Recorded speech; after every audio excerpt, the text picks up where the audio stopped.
In the 1980s, a cell light was on, and a person was hanging by a chain. His body was covered in bruises and blood from being tortured. Even his feet were tied so he couldn't escape. A fly then crawled on his face, but he still looked calm. Despite all this, food was the first word out of his mouth after all the interrogation and torture. The soldiers were shocked to hear what he had just said. One of the torturers said that South Korean soldiers could serve the spies with food, but they didn't do that. The man who was being tortured then said that he would tell everyone if they gave him food. The chief officer asked if he meant it. He says he will give him food, but he must tell him about his destination and infiltration route in return. The prisoner agreed and said he was just trying to make a living by joining the army, but this way he would starve to death. The chief officer ordered his subordinates to bring food from the kitchen. But his subordinates questioned his order, so the chief officer got angry and ordered him to shut up. He tells them that they have to hand this prisoner over to their superiors tomorrow, and that they will steal all their hard work if they can't get the information out of him. The subordinate finally understood and followed his orders. The prisoner was finally taken down and served food. He was given a spoon and chopsticks to eat his food, but his hands were still chained. He held the spoon with his fingers and started scooping up the soup. The prisoner then said that this soup tastes bland. Then he took one of the chopsticks and said that military food was always very strange. One of the army's underlings said that the taste of the food was not important right now. They were angry and intended to kill the prisoner. Suddenly, the chopstick stabbed the chief officer's forehead. At first, they did not understand what had happened. But then, the officer's head fell on the table because he was dead. Now the soldiers were shocked to see this as they couldn't see anything that was happening. The prisoner then said that the taste of the food was important. He held chopsticks in his hand. All the soldiers ran towards him to kill him, but the prisoner was able to kill them all with a chopstick. He then told the dead men that he was a senior intelligence sergeant named Do Jangon. His infiltration route was to swim through the ocean, and his goal was to kill them in the same way he had just done. Then he saw the fly that was bothering him before, so he aimed at it with his chopsticks and killed it. Do Jangon also thought that he should stop doing this. After a while, in the city of Seoul, Do Jangon is sitting with Lieutenant Colonel Park in a small restaurant. Lieutenant Colonel Park tells him that there is no one like him in their company, so why does he want to quit? Do Jangon replies that military food has lost its taste.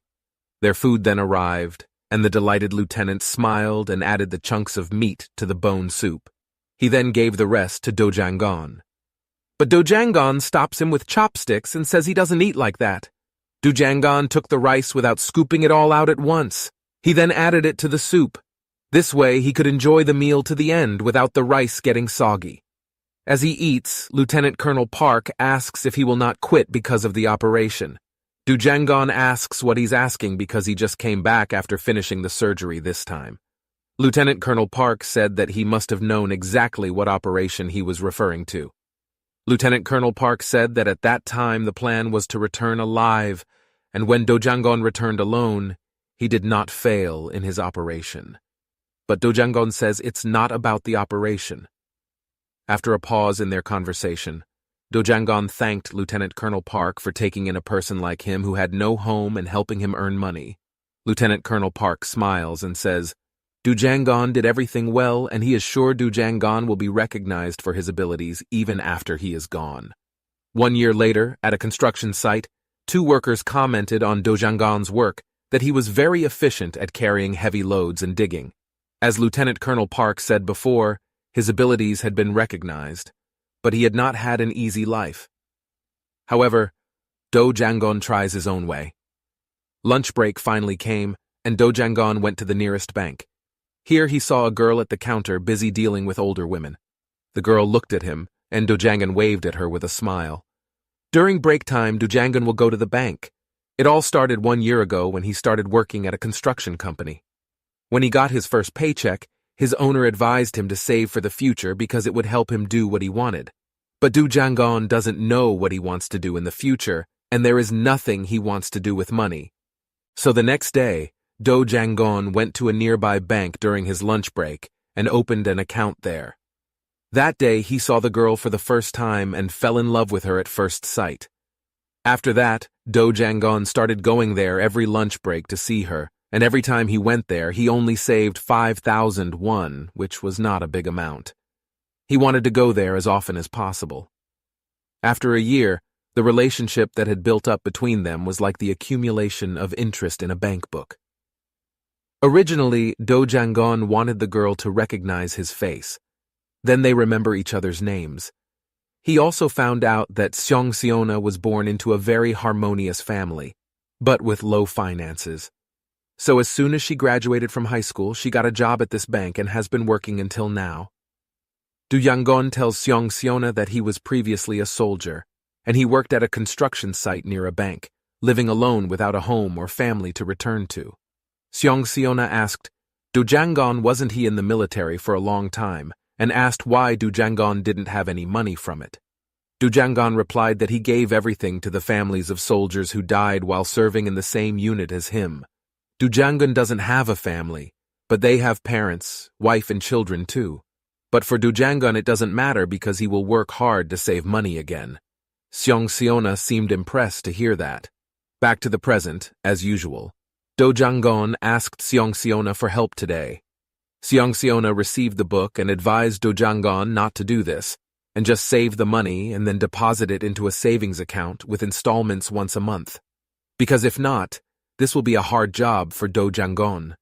Do Jangon didn't know he had to do that, but he said if he did, he would only be able to see Seong Seonga once a month. Seong Seona's face turned red and she returned Do Jangon's savings book. Like that, Do Jangon has a reason to live, but he still can't live well. He listened to the news on TV while lying on the couch at home tired. Do Jangon began to think about his past. When he became an adult, he entered the military and received various kinds of special training. He survived missions of high difficulty such as bombing, infiltration, and assassination. And Do Jangon does his best at the job. However, in recent years, he has felt that the things he is good at are not helping him make money, or he thinks that he might be bad at making money. He sighed and thought that he just wanted to eat good food. Shortly thereafter, he heard someone ringing the doorbell.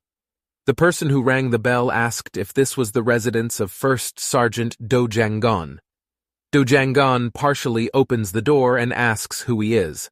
The person also asked if Do Jangon remembered him and introduced himself as Jo Tae-moon. He said they had worked together before.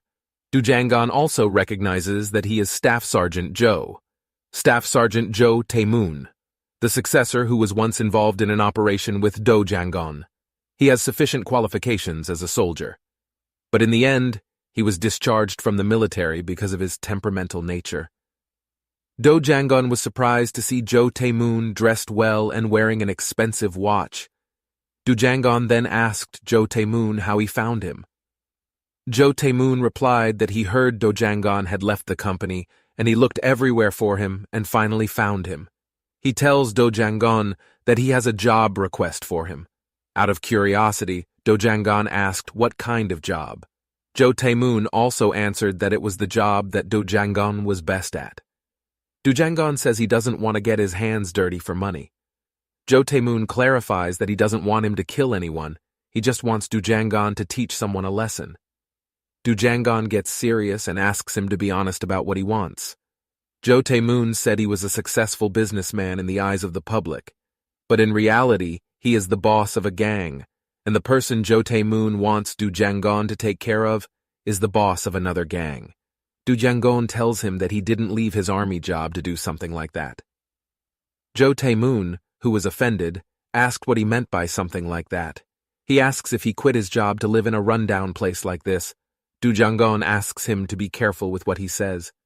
Jo Tae-moon then said if he agrees to do this job, he will pay him 50 million won, and with that money, he can buy a nice house or start a business to improve his life. Do Jangon thought he couldn't save that much even in 10 years while working at a construction job. Jo Tae-moon gave him his card and said he could visit him if he changed his mind.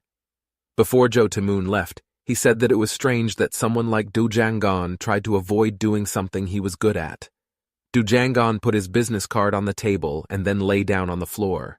He didn't think he came here to live like this, but he intended to try doing what he had been doing a little longer and find out if he really couldn't live without doing the thing he was good at.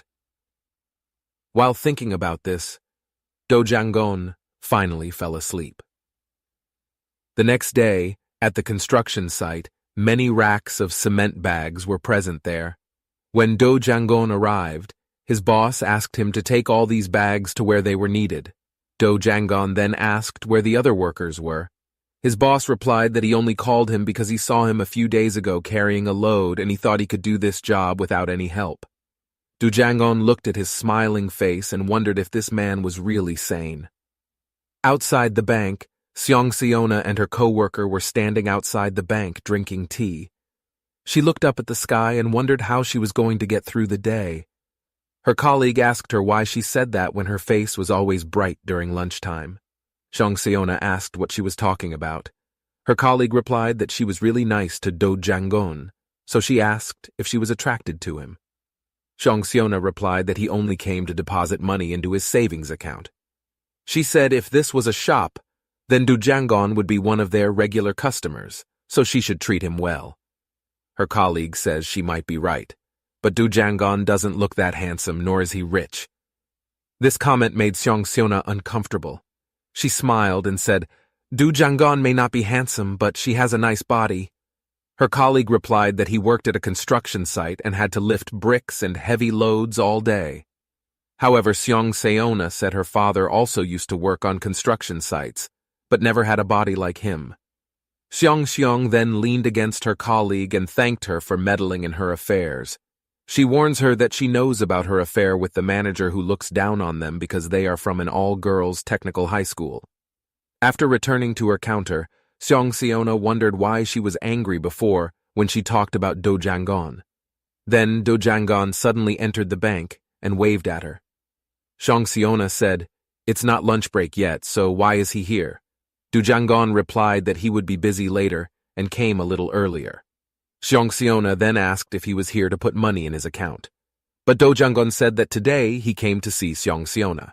While waving at her, Do Jang-gon said he would deposit a lot of money in his account once he returned. Seong-seona's cheeks turned red and thought that Do Jang-gon had just come to meet her here. She asked what was wrong with Do Jang-gon because he was suddenly like this. Do Jang-gon headed to the bus terminal and took a ticket to go to Daesan. He immediately contacted Jo Tae-moon, accepted his offer, and headed to Daesan. While sitting on the bus, Do Jang-gon saw Jo Tae-moon's business card. He thought things might get better like what Jo Tae-moon said. When he arrived, Jo Tae-moon and his driver were already there to pick him up. When they had entered the car, Jo Tae-moon showed an image of a target named Park Gwan-ho. He tells him that the two of them are fighting for the rights to a tourist hotel slot machine.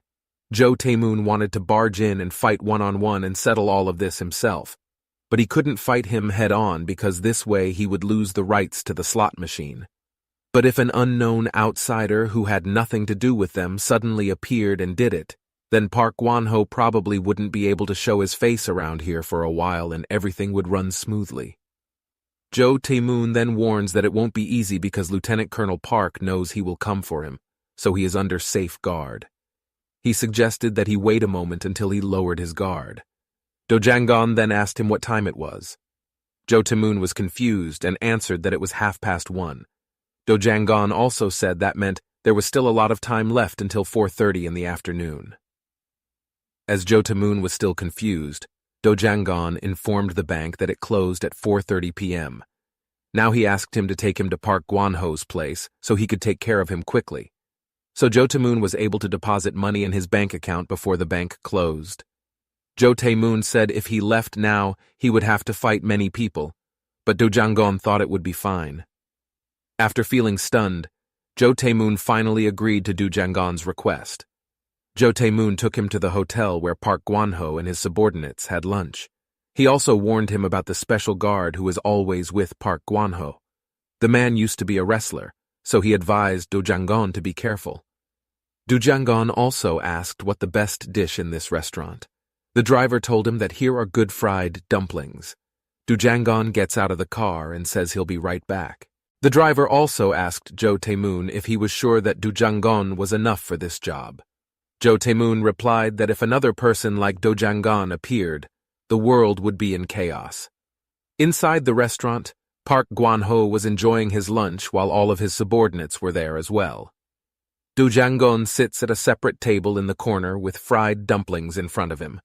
He took the soy sauce and, at a ratio of 1:1, poured it into the bowl. He sprinkled red pepper powder in it and dipped the dumplings in it. Do Jang-gon then ate it, and the taste of the food really satisfied him. Do Jang-gon finished his food and drank his drink. Do Jang-gon, who felt very satisfied, thanked him for this delicious food.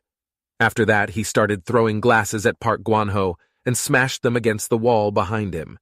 The fat man got angry and asked what was wrong with him.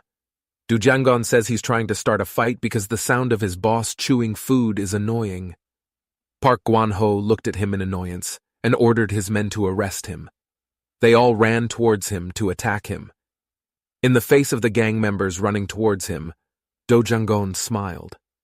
After a while, food was scattered, furniture was broken, and beaten men were everywhere on the floor. Only Do Jang-gon is standing with his hands in his pockets. The battered Park Gwan-ho asked who he was because there was no way he didn't know a man as strong as him in this field.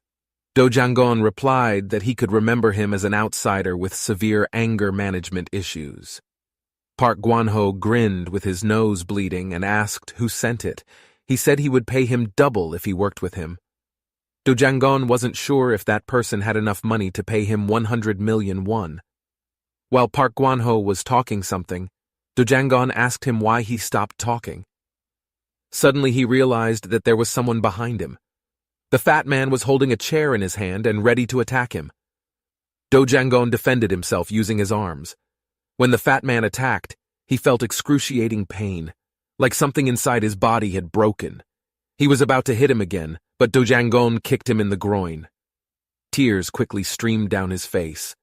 Due to the pain, he fell to the ground and became unconscious. Do Jang-gon then raised his leg and kicked the fat man hard. Do Jang-gon then looked at Park Gwan-ho and asked if 4:30 in the afternoon was past. A nervous Park Gwan-ho checked his watch and said it wasn't even 2 p.m. yet. Do Jang-gon said it was good and left. When Do Jang-gon walked away, Park Gwan-ho asked while shouting what was so good. Do Jang-gon and Jo Tae-moon came out of the bank after depositing money in Do Jang-gon's account. Jo Tae-moon said he didn't think he would make it before when the bank closed. Jo Tae-moon then asked what he would do with this money. Do Jang-gon answered that he wasn't sure, but he saw some apartments near the bus terminal this morning and maybe he would buy one there. Jo Tae-moon also said that the neighborhood was not very good, so he advised Do Jang-gon to look for an apartment somewhere in the middle of Seoul. Do Jang-gon thinks he might try stocks since everyone is doing that nowadays. Jo Tae-moon asked if he had a shop in mind. He suggested that he buy Han Electronics, as there was no chance for the company to go bankrupt, as it was responsible for supplying electricity throughout the country. Do Jang-gon said Sam Electronics seemed fine to him, because the company's new chairman was a smart man. Suddenly, he felt pain as if he had just been electrocuted. Do Jang-gon then asked if they could go to the hospital because he was sick where he got hit. Jo Tae-moon said they could go to the hospital he visited regularly. Do Jang-gon asks what he means regularly. He replies that there is an old doctor who doesn't seem surprised when he shows up there after being stabbed or injured. When he gets there, Do Jang-gon's arms are plastered and he wonders what happened to him. The doctor told him that his arm was fractured and that the fracture would take a month to heal. A shocked Do Jang-gon asks if he should stay like this for a month. Doctors warned him not to use his arm as it would delay the healing process. Do Jang-gon didn't like the situation where he was trapped in a stupid situation. Jo Tae-moon mocked him and said someone would have a hard time from now on. After leaving the hospital, the two of them went to a bar and drank. Do Jang-gon felt good, but then he asked if he could drink in this state. Jo Tae-moon asked if he didn't remember how he taught them to drink to heal wounds. Do Jang-gon laughs and says it's been a while since he heard that line. They both continue to drink and remember their past in the army when they worked together. Jo Tae-moon said he always knew that Do Jang-gon was strong, but he didn't know he would defeat so many people in such a short amount of time. Moreover, He won the fight with his bare hands. He said he also had guns ready in case he needed them. Du Jiangon asks how he got the gun. While pouring more drinks, Jo Tae-moon informed him that rifles were easily available, but he had smuggled a revolver from Russia. Du Jiangon said Jo Tae-moon had found a suitable job for him. Jo Tae-moon replied that the army suits him better. He also says Special Forces is also a good fit for Do Jiangon, and asks why he left the job. Du Jiangon becomes morose and says he and his 3 juniors participated in the mission, but he was the only one who came back alive. Jo Tae-moon was surprised. Du Jiangon said he felt he no longer had the right to continue this work, so he quit. He thought they would come in his dreams, but they never did. He thought maybe they really hated him. Jo Tae-moon also asked him to drink again. After a while, they both looked at all the empty bottles and realized that they had drunk a lot. Du Jiangon stood up and said he was leaving. Jo Tae-moon asked how he was going to get home now. Du Jiangon said he would take the bus because he wanted to sleep on the bed. Jo Tae-moon thought he could book him a room at the hotel and he could leave tomorrow, but Du Jiangon rejected it. Du Jiangon was currently leaving while walking on the sidewalk. He felt like he had eaten too much, so he sat down on the bench. But he drank too much, so he fell asleep on the park bench. It wasn't long before a van from the Homeless Guidance Center passed him and stopped. Seeing Du Jiangon lying on the bench, several workers saw this drunk man with both hands paralyzed lying there. They decided to take him in and give him some guidance, so they took him with them to the welfare facility. Du Jiangon wakes up and sees a dream. He was in a field, and it was very dark. Everywhere someone calls his name. He turned sharply when the voice came from behind. He saw 2 men in uniform. Both wore the same dog tag. Du Jiangon recognized them. They were his junior partners on the mission. Suddenly he saw a gun by his feet. Du Jiangon takes it and holds it to his head, saying if this is what they want, he will do it. But suddenly he wakes up from his dream. He saw a man clap his hands in front of his face to wake him up. Du Jiangon sits up, but his arm still hurts. He asks the man who he is and where he is now. The man told him that his name was Lee Sunjo and this place was a welfare facility. He told me it was a convict's clothes and wanted to explain more. But while he was explaining all that, Do Jiangon stood up and left. Lee Sunjo asked him where he was going. Do Jiangon replied that he was going home. He then stopped near the door because it was locked. He wondered why the door was locked from the inside. Lee Sunjo said he would explain that this was a place where people were forcibly imprisoned. Du Jiangon is surprised and asks what he is talking about. But someone calls them from behind and asks what are they doing standing there. Lee Sunjo told Do Jiangon that that person was their platoon leader and had a bad temper. Therefore he warned Do Jiangon not to disturb him, but Do Jiangon saw the key pinned to his arm and asked him to give him the key to the door. The man looked at him so angrily that Do Jiangon kicked his leg and he screamed in pain. He wanted to punch him in the face, but then remembered what the doctor had told him about not being able to use his arms, so he stopped. 2 of the leader's subordinates asked for permission to destroy Do Jiangon. The man also ordered them to just send him to prison. One of them moved forward to hit him. Du Jiangon thought he could defeat them even with his injured arm. But if Lee Sunjo was right and they were imprisoned there by force, it would be difficult to escape with an injured arm. In order to escape from here, his arm needed to be properly healed, but the wound would likely worsen if the arm was hit, even if by accident. So he thought about what he should do. At the same time, Lee Sunjo came forward and told them that this man just came last night and didn't know where he was, and he didn't know who the great platoon leader was. Because of that, he behaved arrogantly. The man thought that it made sense. Lee Sunjo said they should give him one chance and he would educate him properly. The man thought, and Lee Sunjo whispered to Du Jiangon to beg for mercy and said that it was all his fault. Du Jiangon is still in shock, processing what happened here, but he lowers his head and apologizes. But the man punched him in the head and told him to behave better. Then he asked everyone to go and prepare for the call. While marching, Lee Sunjo told him that he did well, and he would explain things later. Du Jiangon observes that the man is counting people. There were 24 people including the new guy and he started unlocking the door. On their way out, Do Jangon asked Lee Sunjo where they were going, and he replied that they would have breakfast. After listening to Do Jangon's breakfast, he became happy. He looked around and thought that this wasn't even a military base, but they all looked alike.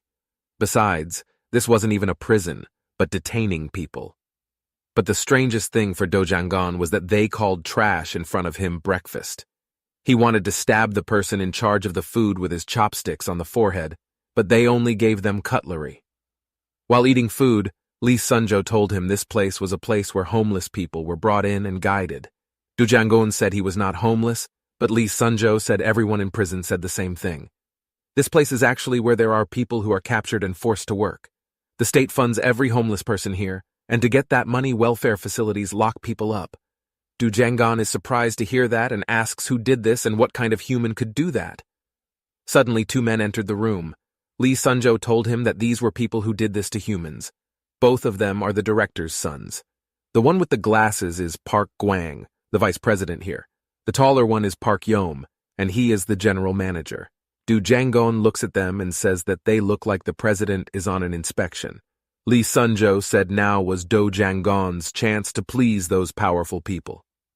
There, Park Gwang approached Do Jangon and asked him how he got this wound on his arm. Lee Sunjo told him that Do Jangon was a new convict who came here last night. Park Gwang asked if it was possible for him to live comfortably like this. Lee Sunjo said he would take good care of him and would teach him everything. Park Gwang also appreciated his efforts. Lee Sunjo said he wanted to be the model student he got. Park Gwang smiled and said he would remember his name the next time he chose. Now, Do Jangon also discovered Lee Sunjo's real motive for being so kind to him. Park Gwang asked Do Jangon if the food here tastes good. He replied that the food is very bad here. Park Gwang, who looked irritated, asked what he just said. Lee Sunjo also started to worry because he was fine in front of the platoon leader, but now he was acting up again. Do Jangon says he doesn't think this food is even for humans because it's all so rotten. Park Gwang lifted his tray of food and poured it on Do Jangon's head. He said he should thank them for giving him this food.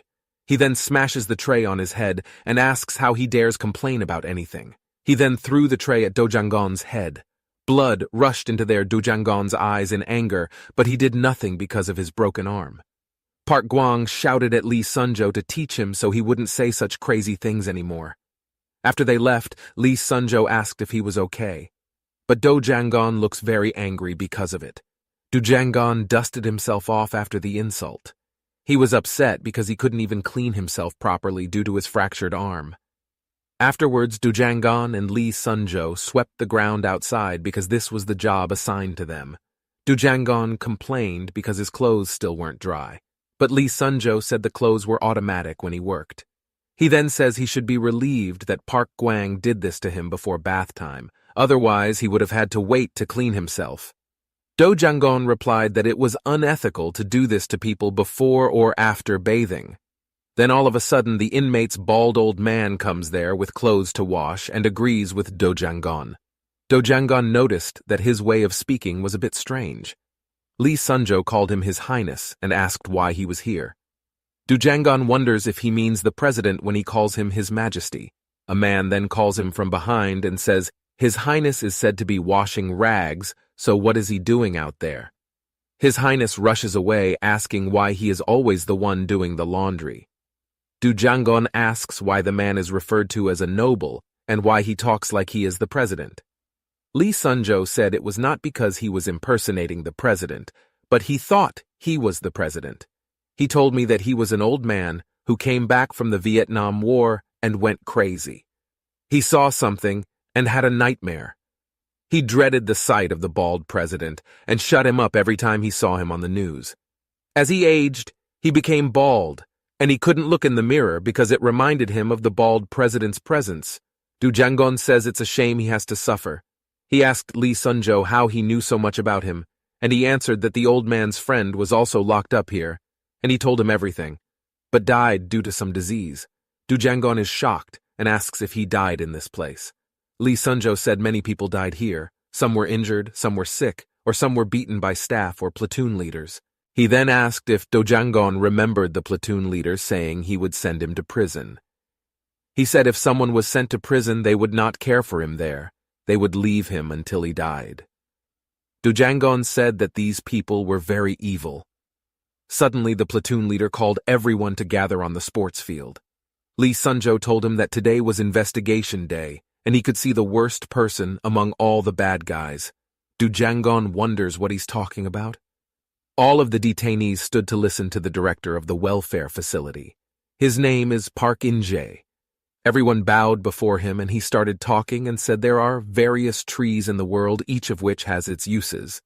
Similarly, humans also have their uses according to their prospective character and potential.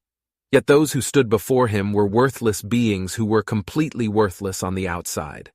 He called them crooked, unattractive trees. Then he said that just like Jesus, he became a carpenter to prune useless trees like them so they could find their worth. Everyone started clapping. Du Jangon didn't like all the nonsense he said shamelessly. While pretending to listen, he paid attention to the structure of the welfare facility. This place was created by cutting the middle of the mountain. Most of this place is surrounded by high walls. The only place without walls was the cliff where the mountain was cut.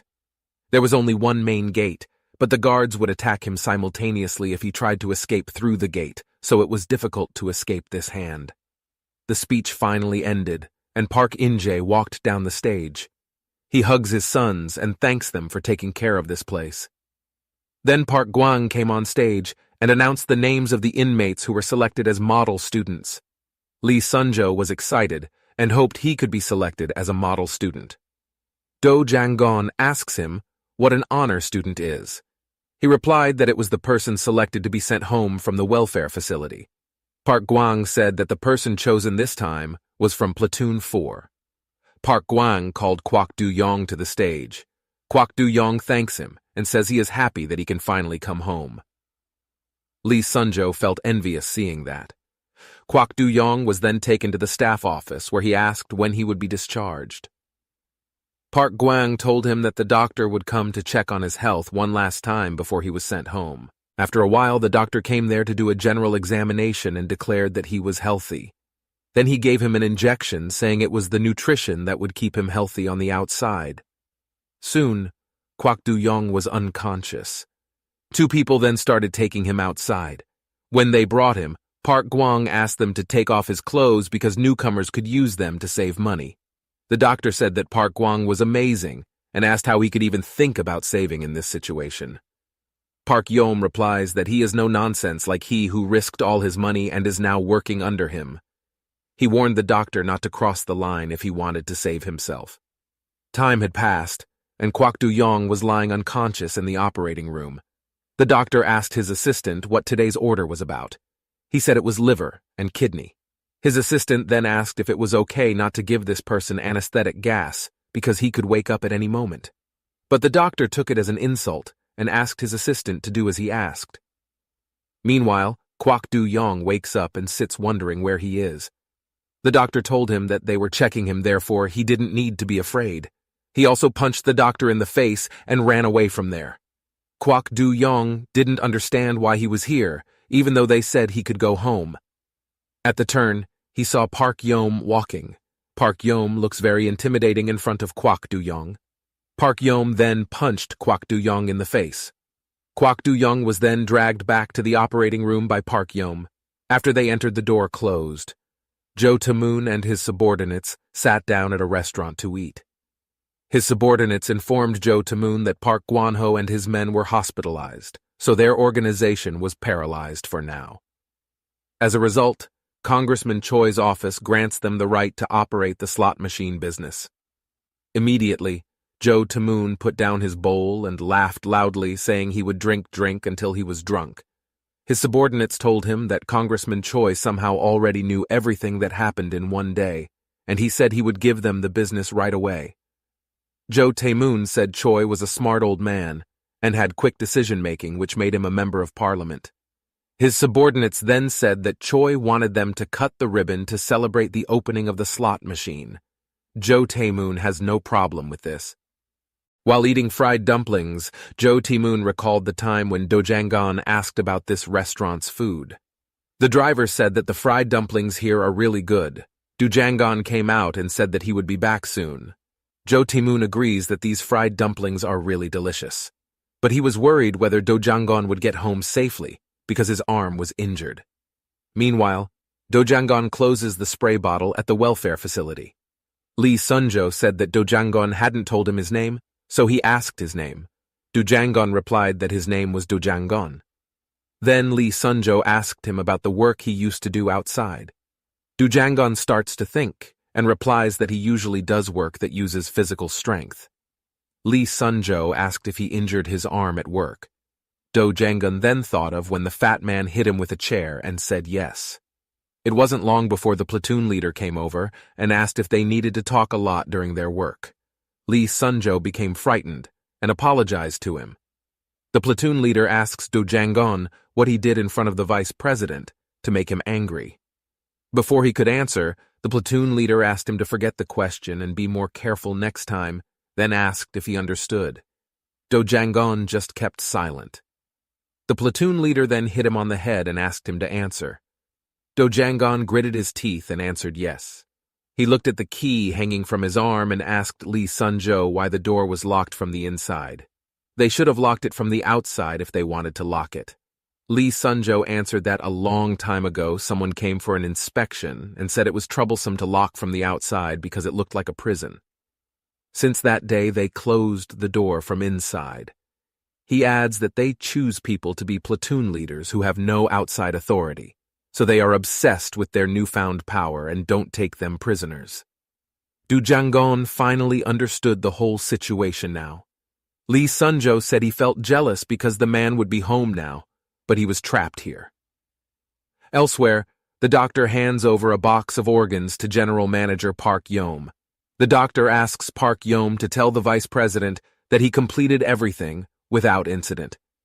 Park Yom looked at him and then kicked him in the stomach. He told him to call the vice president sir. He then told him that he should accept his mistake and reflect on it.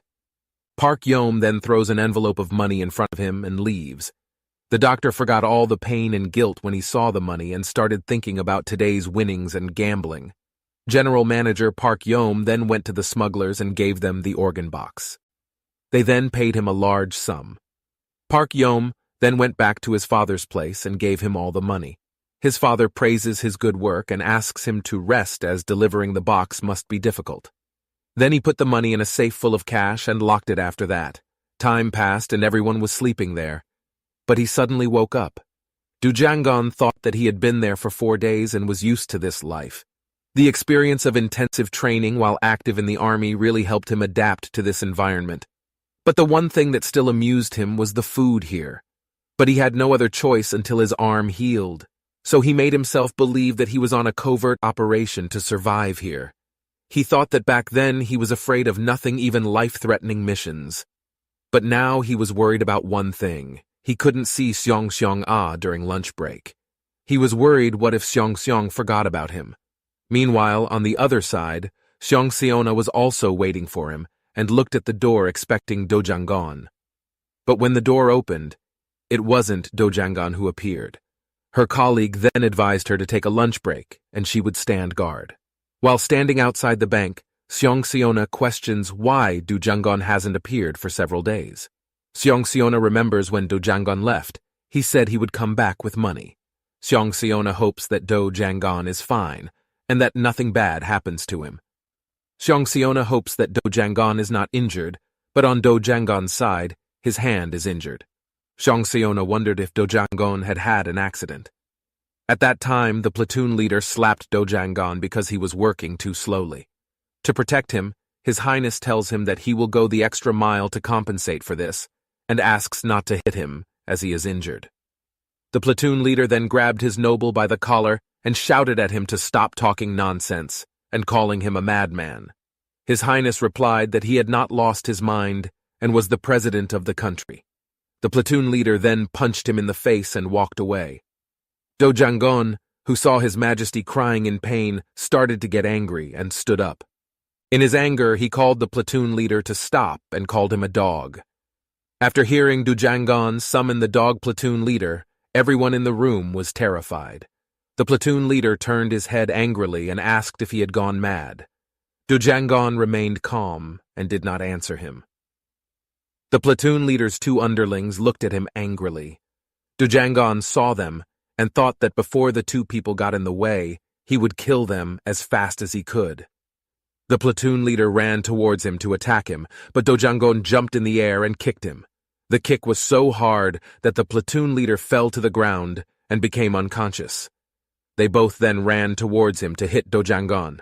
Do Jangon thought it was difficult to handle 3 people at the same time when both his arms were injured, but these two were different, and he could beat them easily. He looked at one of them and grinned to make him lose his cool, and it worked. The man attacked him repeatedly, but Do Jangon dodged every time, then finds the right moment and kicks his back knee. The man grimaced in pain. Then Do Jangon throws up and kicks his chin, then knocks him down. He then threw one kick at the last man and knocked out all his opponents there. People were shocked to see one person beating 3 people. After doing that, Do Jangon realized that he was losing his temper. He might get in trouble if employees come there and see all this mess. Suddenly, Lee Sunjo started cheering his name, and all the other prisoners followed suit. He tries to cover it up, but they ignore him. Do Jangon gets worried. If any welfare workers come now, things will become even more complicated for him. Not long after, what he was worried about happened. A worker comes inside and asks what all the noise is about. Suddenly, every prisoner closed their mouths. When the man saw the platoon leader who fell to the ground, he took out his baton and pointed it at Do Jangon and asked if he was the one who did this. Do Jangon didn't say anything, and he thought he could get rid of him if he kicked him throwing away his stick, then headbutted him in the face, and then kicked him in the stomach. He asked himself whether he should subdue this person and get out of here. But in the end, he will be blocked by a high wall of steel gates, and they will try to stop him with full force. In that situation, it would be difficult for him to protect his arm. He could knock down some of them without using his arms, but if he got a more severe arm injury, he wouldn't be able to escape. So the best course of action to take now is to apologize. So he bends down in front of him and says he did all that by mistake. At the same time, both brothers come there.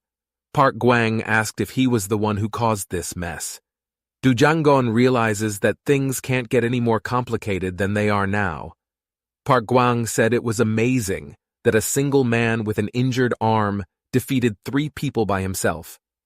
He says he thought Do Jangon was just a fool who couldn't stand up for himself and could only complain about food. But it turns out he's much more than that. Then Park Gwang asked what Do Jangon's name was and what he was thinking while doing this. But Park Gwang said that he doesn't care what Do Jangon thinks. He was angry about the fact that Do Jangon thought, and it was a big problem. Do Jangon gets confused with Park Gwang. Park Gwang told him the rule was that platoon members must always listen to their leader. He had made those rules and others had to follow them no matter what. Park Yom glares at his face and says he can still see that Do Jangon is still thinking. Park Gwang then said that Do Jangon would be in the punishment room for 3 days. Even Lee Sunjo was surprised to hear this sentence. Do Jangon thinks it sounds like a prison cell, and 3 days in a cell is not a big deal. Park Gwang laughed hysterically and said that when he returned from that room, he would have no thoughts. However, Park Gwang told him to reflect on himself in these 3 days during his sentence. He waited for an answer, but Do Jangon didn't speak and kept looking into his eyes. Park Gwang turned around and looked at his brother for a sign. Park Yom walks up to him and calls his name, but Do Jangon doesn't answer, so he punches him in the face until his nose breaks and it starts bleeding. Then he told him to answer Park Gwang. Do Jangon said yes twice. Then the man kicked him in the stomach and told Do Jangon to hit back just once. Park Yom pushes Do Jangon's limits, but he has to stay calm. So he answered again and said yes. Park Yom hits him again, telling him to answer loudly and clearly. Park Gwang thought before sending Do Jangon to the punishment room, he wanted to set an example for others so that they would not rebel against him. Then, employees took him outside to lock him in the punishment room. Lee Sunjo was worried about what would happen to him in the punishment room. Do Jangon then looked back and smiled at Lee Sunjo. Lee Sunjo thought he must have gotten too smacked on the head a few times after seeing him smile. While walking towards the punishment room, Do Jangon thinks about the punch and says General Manager Park Yom's fist is quite strong. but he smiled, thinking that his boxing was better, and he wanted to fight with him once his arm was completely healed. The welfare facility employee then hit him on the head and asked him to hurry up. He replies that he will come and thinks he will also hit this guy. Park Yom slaps the unconscious platoon leader in the face. After being hit, he finally opened his eyes. Annoyed, he shouted who did it, but he saw Park Yom in front of him and closed his mouth automatically. Park Yom tells him to come with him and tells the other workers to go back to work because their break time is over. They then took him outside. Park Gwang told him that he didn't think he was fit to be a platoon leader anymore. He replied that it was not, and that he could become the leader. Park Gwang then asks him how he can say that after being beaten and crushed by a man who can't even use his arms. He takes his badge and asks how can he lead if weak. But the platoon leader thought that he was not weak, but Do Jangon was much stronger and had nimble feet. But he couldn't tell Park Gwang because he would be transferred as platoon leader after that. So he lied and said that he was attacked from behind. Because of that, he couldn't protect himself. Park Gwang then asked if he wanted to say he could beat him in a real fight. Park Gwang orders him to go and beat him now. The platoon leader was frightened and asked if he should fight him. Park Gwang asks him how he can lead a platoon after being knocked out in front of his people. He tells him that he has sent Do Jangon to the punishment cell for 3 days. In fact, he was shocked to hear about Do Jangon getting a 3-day sentence there. Park Gwang said that the fight between them would happen after he came out of the punishment room and after Do Jangon lost his mind. Now the platoon leader understood why Do Jangon was sent there on purpose. He will be mentally and physically weak after coming out, and he can beat him easily. Park Gwang patted him on the shoulder and asked if he could do this. Finally, the platoon leader said yes. Do Jangon was taken to the basement by officers. There was a big cell created there, and they entered it. Do Jangon saw some small rooms and thought he would be taken to solitary confinement, but he wondered why they made isolation rooms in the basement. Then he was surprised when the man opened the room and asked him to come in. The reason was that it wasn't a room, but rather a locker that a person could barely fit inside.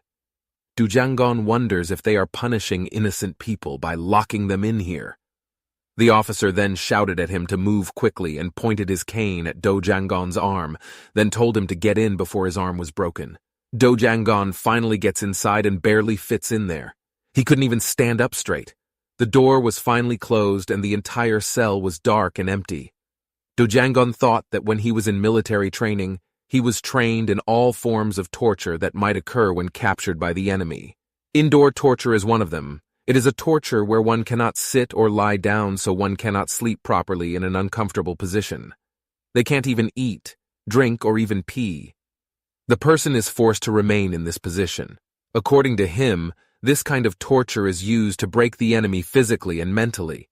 But Do Jangon was furious that they could use this kind of torture on normal people. However, what was more worrying now was that he would have to spend 3 days here. The 6th day begins when the sun illuminates the sky and spreads beauty outward. 1 day has passed since Do Jangon was locked up in that punishment cell, but he can't keep track of the time and all other happenings outside. He wondered if it had been a day. He was exhausted, but he continued to fall asleep and woke up in a standing position.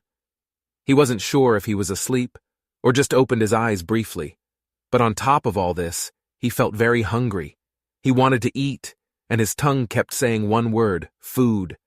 On the other side, in the 3rd platoon hall, Lee Sunjo was beaten by the platoon leader. Everyone present there was terrified seeing him like this. Lee Sunjo cried in pain because he wasn't used to it. The platoon leader shouted at him and said that he knew Lee Sunjo sided with Do Jangon while he was unconscious. He asks how he is happy now to be beaten for siding with him. Lee Sunjo tried to say something, but the platoon leader kicked his leg and covered his mouth. He tried to make other people feel ashamed, because they were all involved in the rebellion scheme. Now everyone is hiding their faces like they know nothing about it. The platoon leader then grabbed Lee Sunjo by the hair and said he would show him what happens to people who go against their leader. Then he hit him in the face with his knee and threw him to the floor. He kept hitting him with his feet. His Majesty comes to him and asks him to stop this brutality and asks why he is taking it out on him. The platoon leader saw him and then kicked him so he fell on top of Lee Sunjo. Elsewhere, Park Gwang and Park Yom are waiting for their father to pack the money in a shoebox in the director's office. He puts the money in a bag and says this is a bribe for a government employee. He prepared 3 bags and said the amount of money was the same, so they just had to deliver it. Park Gwang also asked Park Yom to come with him this time, and he agreed. Park Gwang then saw a large box of money kept separately on the floor and asked, "What about that one?" His father told him to leave this one here because it was for someone else. Park Yom asks why there is so much money in this box, and his father tells him that the people who received this box are more than government employees. He is a very important key to the management of this country. Park Gwang and Park Yom also drove the car to deliver the money. On his way, Park Yom asks about how these people can help them in their business and get this gift in return. Park Gwang replied that they helped in various ways. They arrived at the welfare department of Daesan City Hall. The employee said he was grateful. This helps them to get government funding. Park Gwang replied that he felt obligated to do more for themselves. In the seaside town, they meet the head of the Daesan police station. After looking at the shoebox, the man said these shoes look good and heavy. Park Gwang bowed his head in respect and said that he should travel around the country for the citizens. So he asked him to keep doing what he was doing and running around in the shoes they gave him. And finally, they gave him to the Daesan district prosecutor on an empty street and gave him his gift. They suppress any attempts by whistleblowers to expose welfare facilities to the public. The prosecutor held the bag in a way that seemed to guess its weight. He speaks in code and says that he likes apples, but pears will do this time. Park Gwang bowed his head and assured him that he would bring apples once the season came. After the prosecutor leaves, Park Gwang mutters that he doesn't need to be picky about it and takes what they give him. He then gave some money to Park Yom. Park Yom is shocked and asks if he took some of the bribe money. Park Gwang answered yes and asked how they could bribe someone if they didn't get anything for the trouble they had. He tells him that he also took some bribes last time and no one found them. That's why he brought Park Yom here. He says as brothers should share good things. Park Yom thanks him for looking after him. After sitting in the car, Park Gwang asked him to go to eat something good because they had done a good job. After arriving at the restaurant, they ordered some meat cooked by themselves. Park Gwang put a piece of meat and some seasonings on a lettuce leaf and fed Park Yom with his hands. Seeing his younger brother chewing food, Park Gwanho said that he ate very well. They also enjoyed their meal. In the middle, Park Yom asks if Park Gwang is serious about forcing the leader of Squad 3 and Do Jangon to fight once he comes out. But Park Gwang believes a man who has been in the punishment room for 3 days has no chance of winning. Park Yom replies that he knows there is no chance of winning for normal people in this situation, but Do Jangon knocks out 3 men with broken arms. Park Yom said he thinks this might happen. Park Gwang interrupts him and asks Park Yom if he thinks Do Jangon will be of use to them if he is really strong. Park Yom asked how Park Gwang got him to listen to him when he could beat up a platoon leader and his men. Park Gwang said it was almost impossible for now, but if he destroyed him this time because of the punishment room, he could make him follow his every order. 2 days finally passed since Do Jangon was locked up in the punishment room. Do Jangon couldn't sleep for 2 days in a row. His face looked like a soldier who had lost his country. He was very hungry, and his mouth was saying the words of all the food he could think of right now. He gave his mind and body a reason to keep on living and not give up. Besides, back then he thought of another reason to keep fighting. It was Miss Seong Seona. Her beautiful face and sweet smile appeared in his mind. Do Jangon remembered that he had never asked her out to eat. He imagined the scene in his mind when he asked Seong Seona to have dinner with him, and Seong Seona would happily accept his invitation. And when Seong Seona asks what they should eat, he will answer that it doesn't matter as long as he eats with her. He said these words while trying hard to keep himself alive.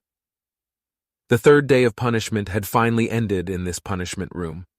The next day when the lockers were opened, Do Jangon fell to the ground because he didn't have the strength to control his body. He could barely lift his neck and look up.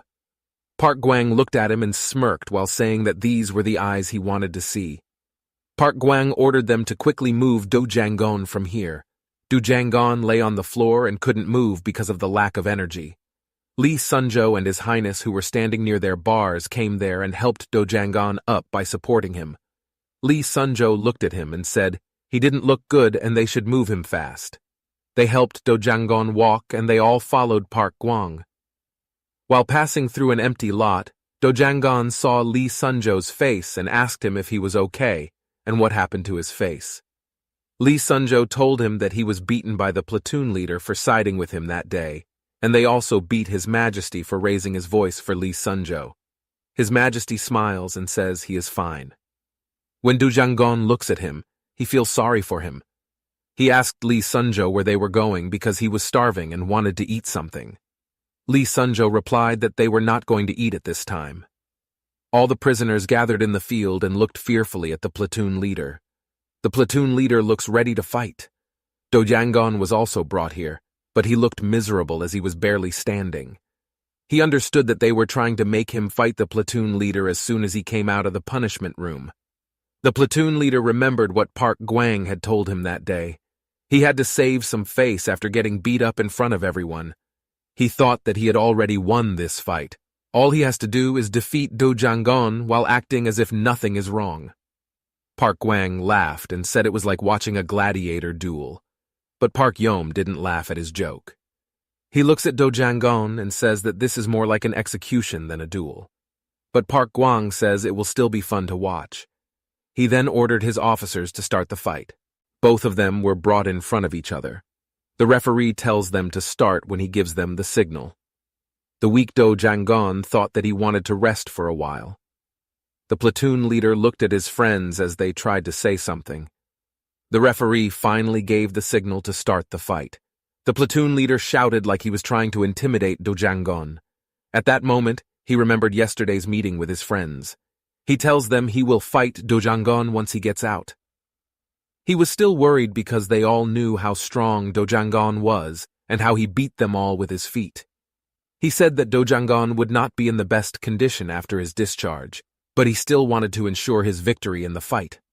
His friend told him that there is one way. He said that Do Jangon's arm was injured, so he had to kick his arm when the fight started. He was sure it would hurt him like hell, and he wouldn't be able to fight back. The platoon leader also said it was a cheap trick, but that was what could give him victory. When the fight started, the platoon leader ran towards him while shouting at full power. Meanwhile, Do Jangon moves from his place and thinks this will end if he gets beaten. So he wanted to let him beat him up and finish it quickly because he had no desire to fight. But suddenly he remembered his injured arm, and he couldn't just let him beat him like that. When the platoon leader threw a kick towards his arm, he bent backwards to avoid it. The platoon leader didn't expect it and was shocked. Do Jangon turned to attack and threw a kick at the platoon leader's stomach. The platoon leader screamed in pain and his face turned red. Park Yom was surprised to see his moves and wondered if he practiced martial arts. Park Gwang laughed in amusement. Tears and saliva flowed from the platoon leader's eyes and mouth. He thought if Do Jangon had just come out of the punishment room, but how could he be so strong? Do Jangon then saw Lee Sunjo's injured face and His Majesty who was beaten for cheering for him that day. This increased Do Jangon's anger, and the desire for revenge emerged in his mind. He turned to the platoon leader. The platoon leader could see what would happen to him next. Do Jangon kicked him in the face and broke his nose so it bled. This one strike sent him crashing to the ground. Everyone's eyes forgot to blink because everyone there was so shocked. Do Jangon then continued to beat him with kicks to his face. The platoon leader's friends were frightened by what was happening there. Lee Sunjo got excited and once again started cheering for Do Jangon. His Majesty is also happy and says he has always believed in him. The platoon leader seemed to be half dead when foam came out of his mouth. Do Jangon then approached Park Gwang and asked him if he was satisfied now. Park Gwang smiled and replied that he was a funny guy.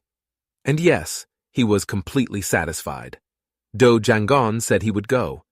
But before he finished his sentence, Do Jangon lost consciousness and fell to the ground. The referee ran over to him to check if he was okay. Park Gwang asked about what happened to him. Referee sees his face and says he is sleeping. Park Gwang smirked and said this guy was really funny, and he had thought of a good and fun idea for him. Du Jangon was sleeping soundly, but suddenly he opened his eyes.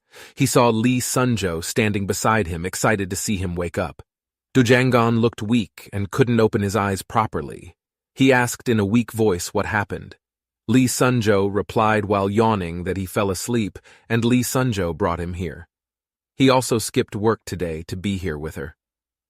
Do Jangon tried to sit up, but suddenly he saw a ribbon and key stuck to his arm and asked Lee Sunjo what this was. Lee Sunjo told him that the vice president crowned him as the new leader of the 3rd platoon while he was asleep. Du Jangon looks at him and asks if he's serious. Park Gwang and Park Yom are in the office. Park Yom looks a little worried about something. Park Gwang made tea and added 2 spoonfuls of tea sugar and milk each. He then gave his teacup to Park Yom and asked him to be careful because it was hot. While sipping his tea, Park Yom asked him what he was thinking at that time. Park Gwang said what he meant. He said he didn't like the taste of the tea because it tasted good to him. Park Yom replies that he's not talking about that, but he does ask why he made Do Jangon the platoon leader. Park Gwang replied that the first and most important reason was that the previous leader was weaker than he expected, and Do Jangon was stronger than he thought, so he would come in handy when they needed him. Park Yom said that he thinks Do Jangon is not just an ordinary person who knows how to fight. He also thinks about his fighting style and says Do Jangon is definitely a trained fighter.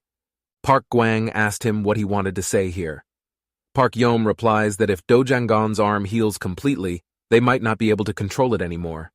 Park Gwang then asked if he knew about this. He says only hire one of their workers to lead the platoon. He told Park Yom to imagine if 30 prisoners attacked one employee at the same time, it would not take much effort to defeat one worker. If they think about it according to the physical aspect, it makes sense. But not a single prisoner came out in rebellion and attacked that one employee. Park Gwang asked why they hesitated to do it. Park Yom answered that there are 2 possibilities. The first reason, they hate each other, or they think that other employees can quickly provide help. Even if they tried, they knew they would most likely only get as far as the barricades and walls, and then they would be beaten and put in the punishment room. Park Gwang answered that that wasn't the exact reason why they didn't rebel, but because fear and helplessness control them and keep them obedient.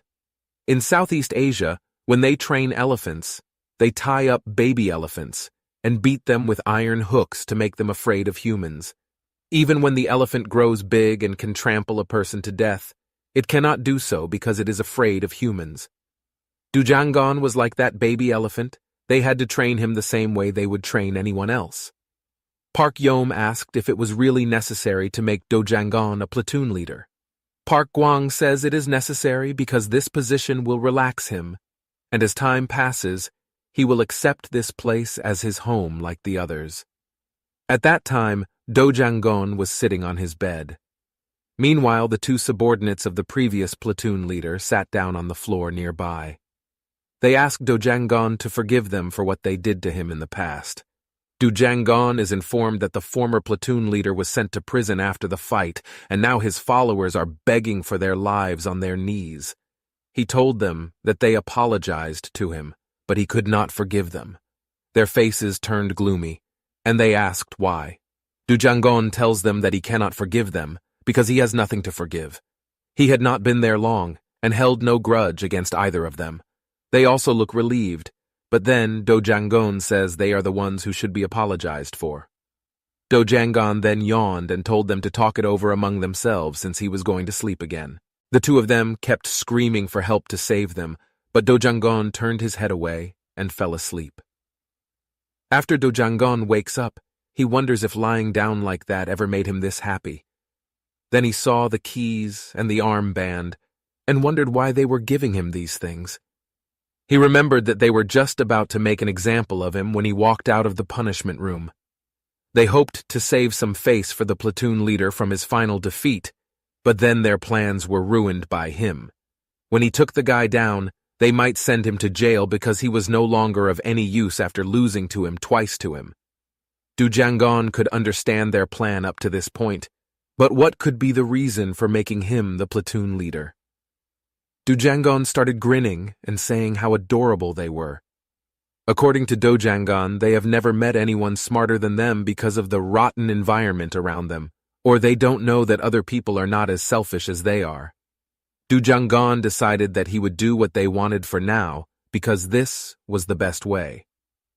At the Daesan Hotel, there is a celebration of the opening day of the casino and dining room. All the decorations were made according to Jo Tae-moon, and Choi was ready to cut the ribbon. The speaker announces the ribbon-cutting ceremony will begin and begins the countdown. When the count was up, they finally cut the ribbon and the media took their photos. Then Choi shook hands with Jo Tae-moon, congratulating him on this big day. Jo Tae-moon respectfully bowed his shoulders and expressed his thanks to Senator Choi. But in his mind, he called him an old bastard and said if he hadn't had a tug-of-war between him and Park Gwon-ho, he wouldn't have had to wait this long. The senator's secretary then reminded him that it was time for his next appointment. So he goes and says they will meet soon and discuss what they couldn't do today. Jo Tae-moon bowed his head and congratulated him on his journey. After they leave, his secretary tells him that the senator has left and he can stand up straight now. Jo Tae-moon was annoyed because he knew the senator would call to see him again, and that meant his secretary would have to prepare another box of apples for him. Then Jo Tae-moon invited everyone to go eat. One of his underlings asked where they should go eat. Jo Tae-moon replied that they would go to a place where the dumplings were delicious, but they could order whatever they wanted. While the treats were going on, Jo Tae-moon looked happy today, so he enjoyed it with them as well. His secretary poured him a drink. He said that Jo Tae-moon had done a good job, but he suddenly became moody while drinking, so his secretary asked him what was the reason for this sudden sadness. He says if this is because of the money to give to the senator, he doesn't need to worry as he can make a lot of money with this new business. Jo Tae-moon said, money is nice, but everything is boring.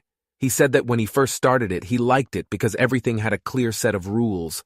The strongest person will get to the top. Just like that, he got rid of the weak and made it here. But now that he had the business, he had to hold himself up front like a senator. Jo Tae-moon said that business rules are dirty. After dinner, Jo Tae-moon said goodbye to his men who bowed before him. On the way home, he asked the driver to drop him off there. His subordinate warned that they were still a little far from home and he was also drunk. Jo Tae-moon assured him that he just wanted to take a walk. He will come to his senses after a walk. On his way, suddenly he was called by Park Gwon-ho and his men in front of him. Jo Tae-moon smiled and asked where the others were. Were they still in the hospital? Park Gwon-ho looked at him angrily and said he came here because he had to ask him a few questions. Jo Tae-moon said that he knew the rules. If they won against him, he would answer his questions. Park Gwon-ho was annoyed and ordered his men to attack Jo Tae-moon. Jo Tae-moon got excited and started running towards them. When Jo Tae-moon ran towards them, he was greeted by a big man who was waving his wooden staff. But Jo Tae-moon could easily avoid it. As if playing games, he said that almost in a mocking tone. Another member of Park Gwon-ho's gang then swung his wooden stick at Jo Tae-moon while calling Jo Tae-moon an arrogant, impudent person. But Jo Tae-moon once again dodged it and responded with a punch to the face very quickly. Jo Tae-moon replied that he was not arrogant, but he was just confident in his abilities. The counterattack was so fast that the gang members were almost unconscious and fell down. At that moment, Jo Tae-moon punched another enemy.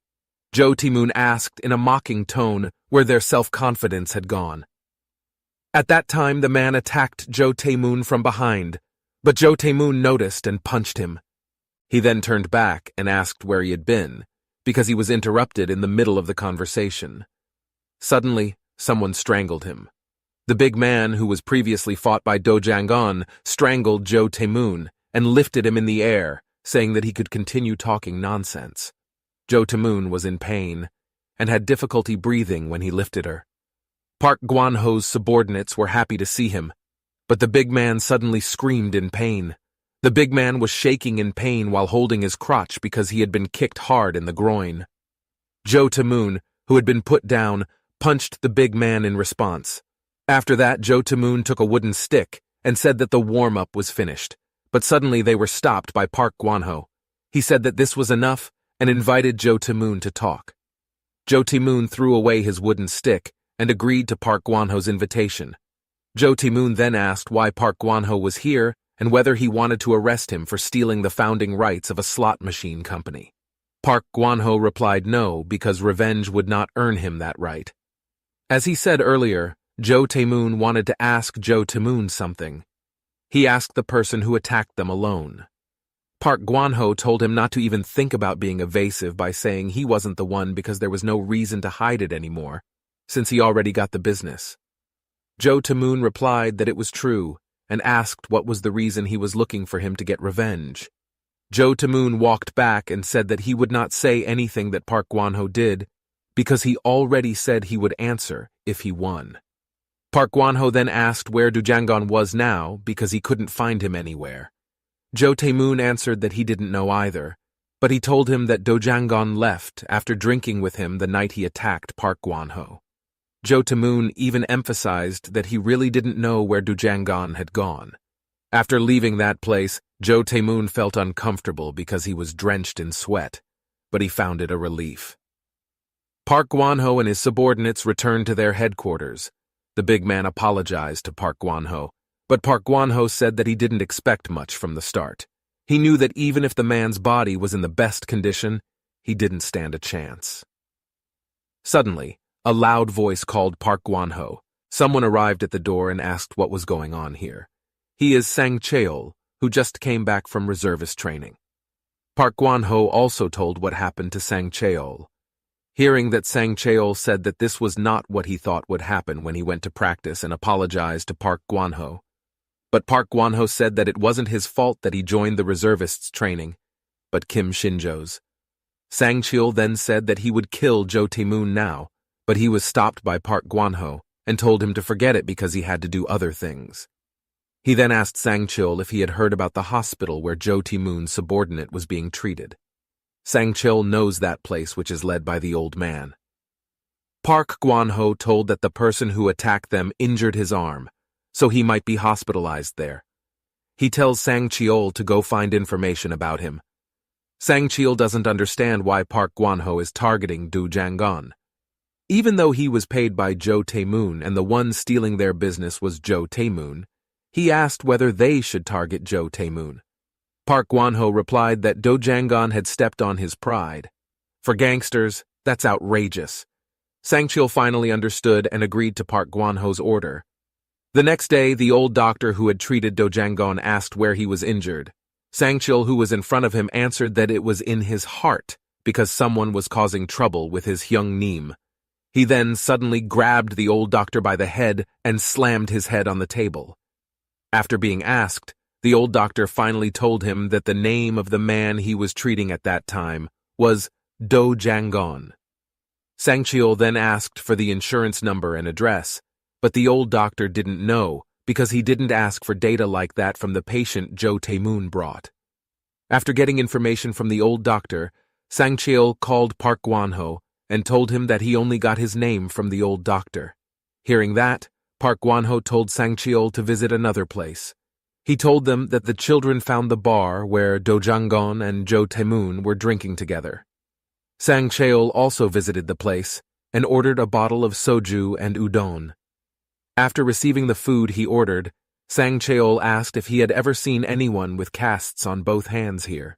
When the restaurant owner answered yes, Sang Cheol gave him the money and asked him to tell him about it. He accepted the money and said that Do Jang-gon was drunk after drinking several bottles of soju and said he had to go home. He remembered that Do Jang-gon said he could go up and he didn't think his house was around here. Soon someone called Sang Cheol loudly. Not far from his table, it turned out that Jo Tae-moon's subordinates were eating there. They asked Sang Cheol what he is doing here. Sang Cheol realized that they were members of Jo Tae-moon's gang and told the shop owner to hide first. When approached by members of Jo Tae-moon's gang, Sang Cheol replied that he wanted to eat udon because he said it was delicious and asked what was wrong with that. One of Jo Tae-moon's gang members looks at him aggressively and asks if he knows this around their area. Sang Cheol looked back and said that he didn't enter his territory and ordered udon. Gang member Jo Tae-moon smiled and said to Sang Cheol that his gang was a mess when he left, and asked if he didn't hear. Suddenly, he was flushed by hot udon. Sang Cheol stood up holding the soju bottle. He then swung the bottle and hit him on the head. After that, Sang Cheol asked the other Jo Tae-moon gang members if they wanted too. The remaining members of Jo Tae-moon's gang hesitate in front of Sang Cheol. Sang Cheol then suddenly kicked one of Jo Tae-moon's gang members in the head. The last member of Jo Tae-moon's gang was scared to see him, but he decided to punch Sang Cheol. But he was met with a fist from Sang Cheol. They finally left the restaurant. Sang Cheol asked the shop owner to continue their conversation earlier. The shop owner told him that Do Jang-gon might have gone out drunk and said he wanted to take the bus even though there were no buses. So he said that Do Jang-gon might be sleeping on the street because he couldn't get the bus. Sang Cheol thought that made sense and that he might just get a bus in the morning. He gets annoyed because this is more complicated because Do Jang-gon has been gone for a long time. But the shop owner said it was possible that Do Jang-gon was still in this city. When asked why he was so sure, the shop owner said that recently, the decent welfare facility had been rounding up homeless people and people sleeping on the streets at night. And from what he's heard, you could get arrested just for walking alone at night. Hearing that, Sang Cheol decided to check it out then, at the welfare facility, currently on lunch break. At that time, Do Jang-gon seemed to be thinking about something. Lee Sunjo, who realized this, asked Do Jang-gon if he thought of something. Do Jang-gon replied that he was wondering if he could recover if he ate trash like this. His Highness also offers to find herbal medicine for him. Do Jang-gon didn't expect that they had herbal medicine here. Lee Sunjo also said that if he could, he would be very grateful. But Lee Sunjo whispered to Do Jang-gon because they knew how he was. Do Jang-gon also remembered with a noble state hearing that. Not long after, Park Gwang and Park Yom came to this place and were greeted by the prisoners. Park Gwang then noticed Do Jang-gon's existence and came over to him. Do Jang-gon also greeted Park Gwang. Park Gwang then said, however, Do Jang-gon had been here for quite a while, so he asked how the food was. Hearing that question, Do Jang-gon was silent for a moment. Lee Sunjo hoped in his heart that Do Jang-gon would not say extravagant things like before. Do Jang-gon answered that the food tasted very good.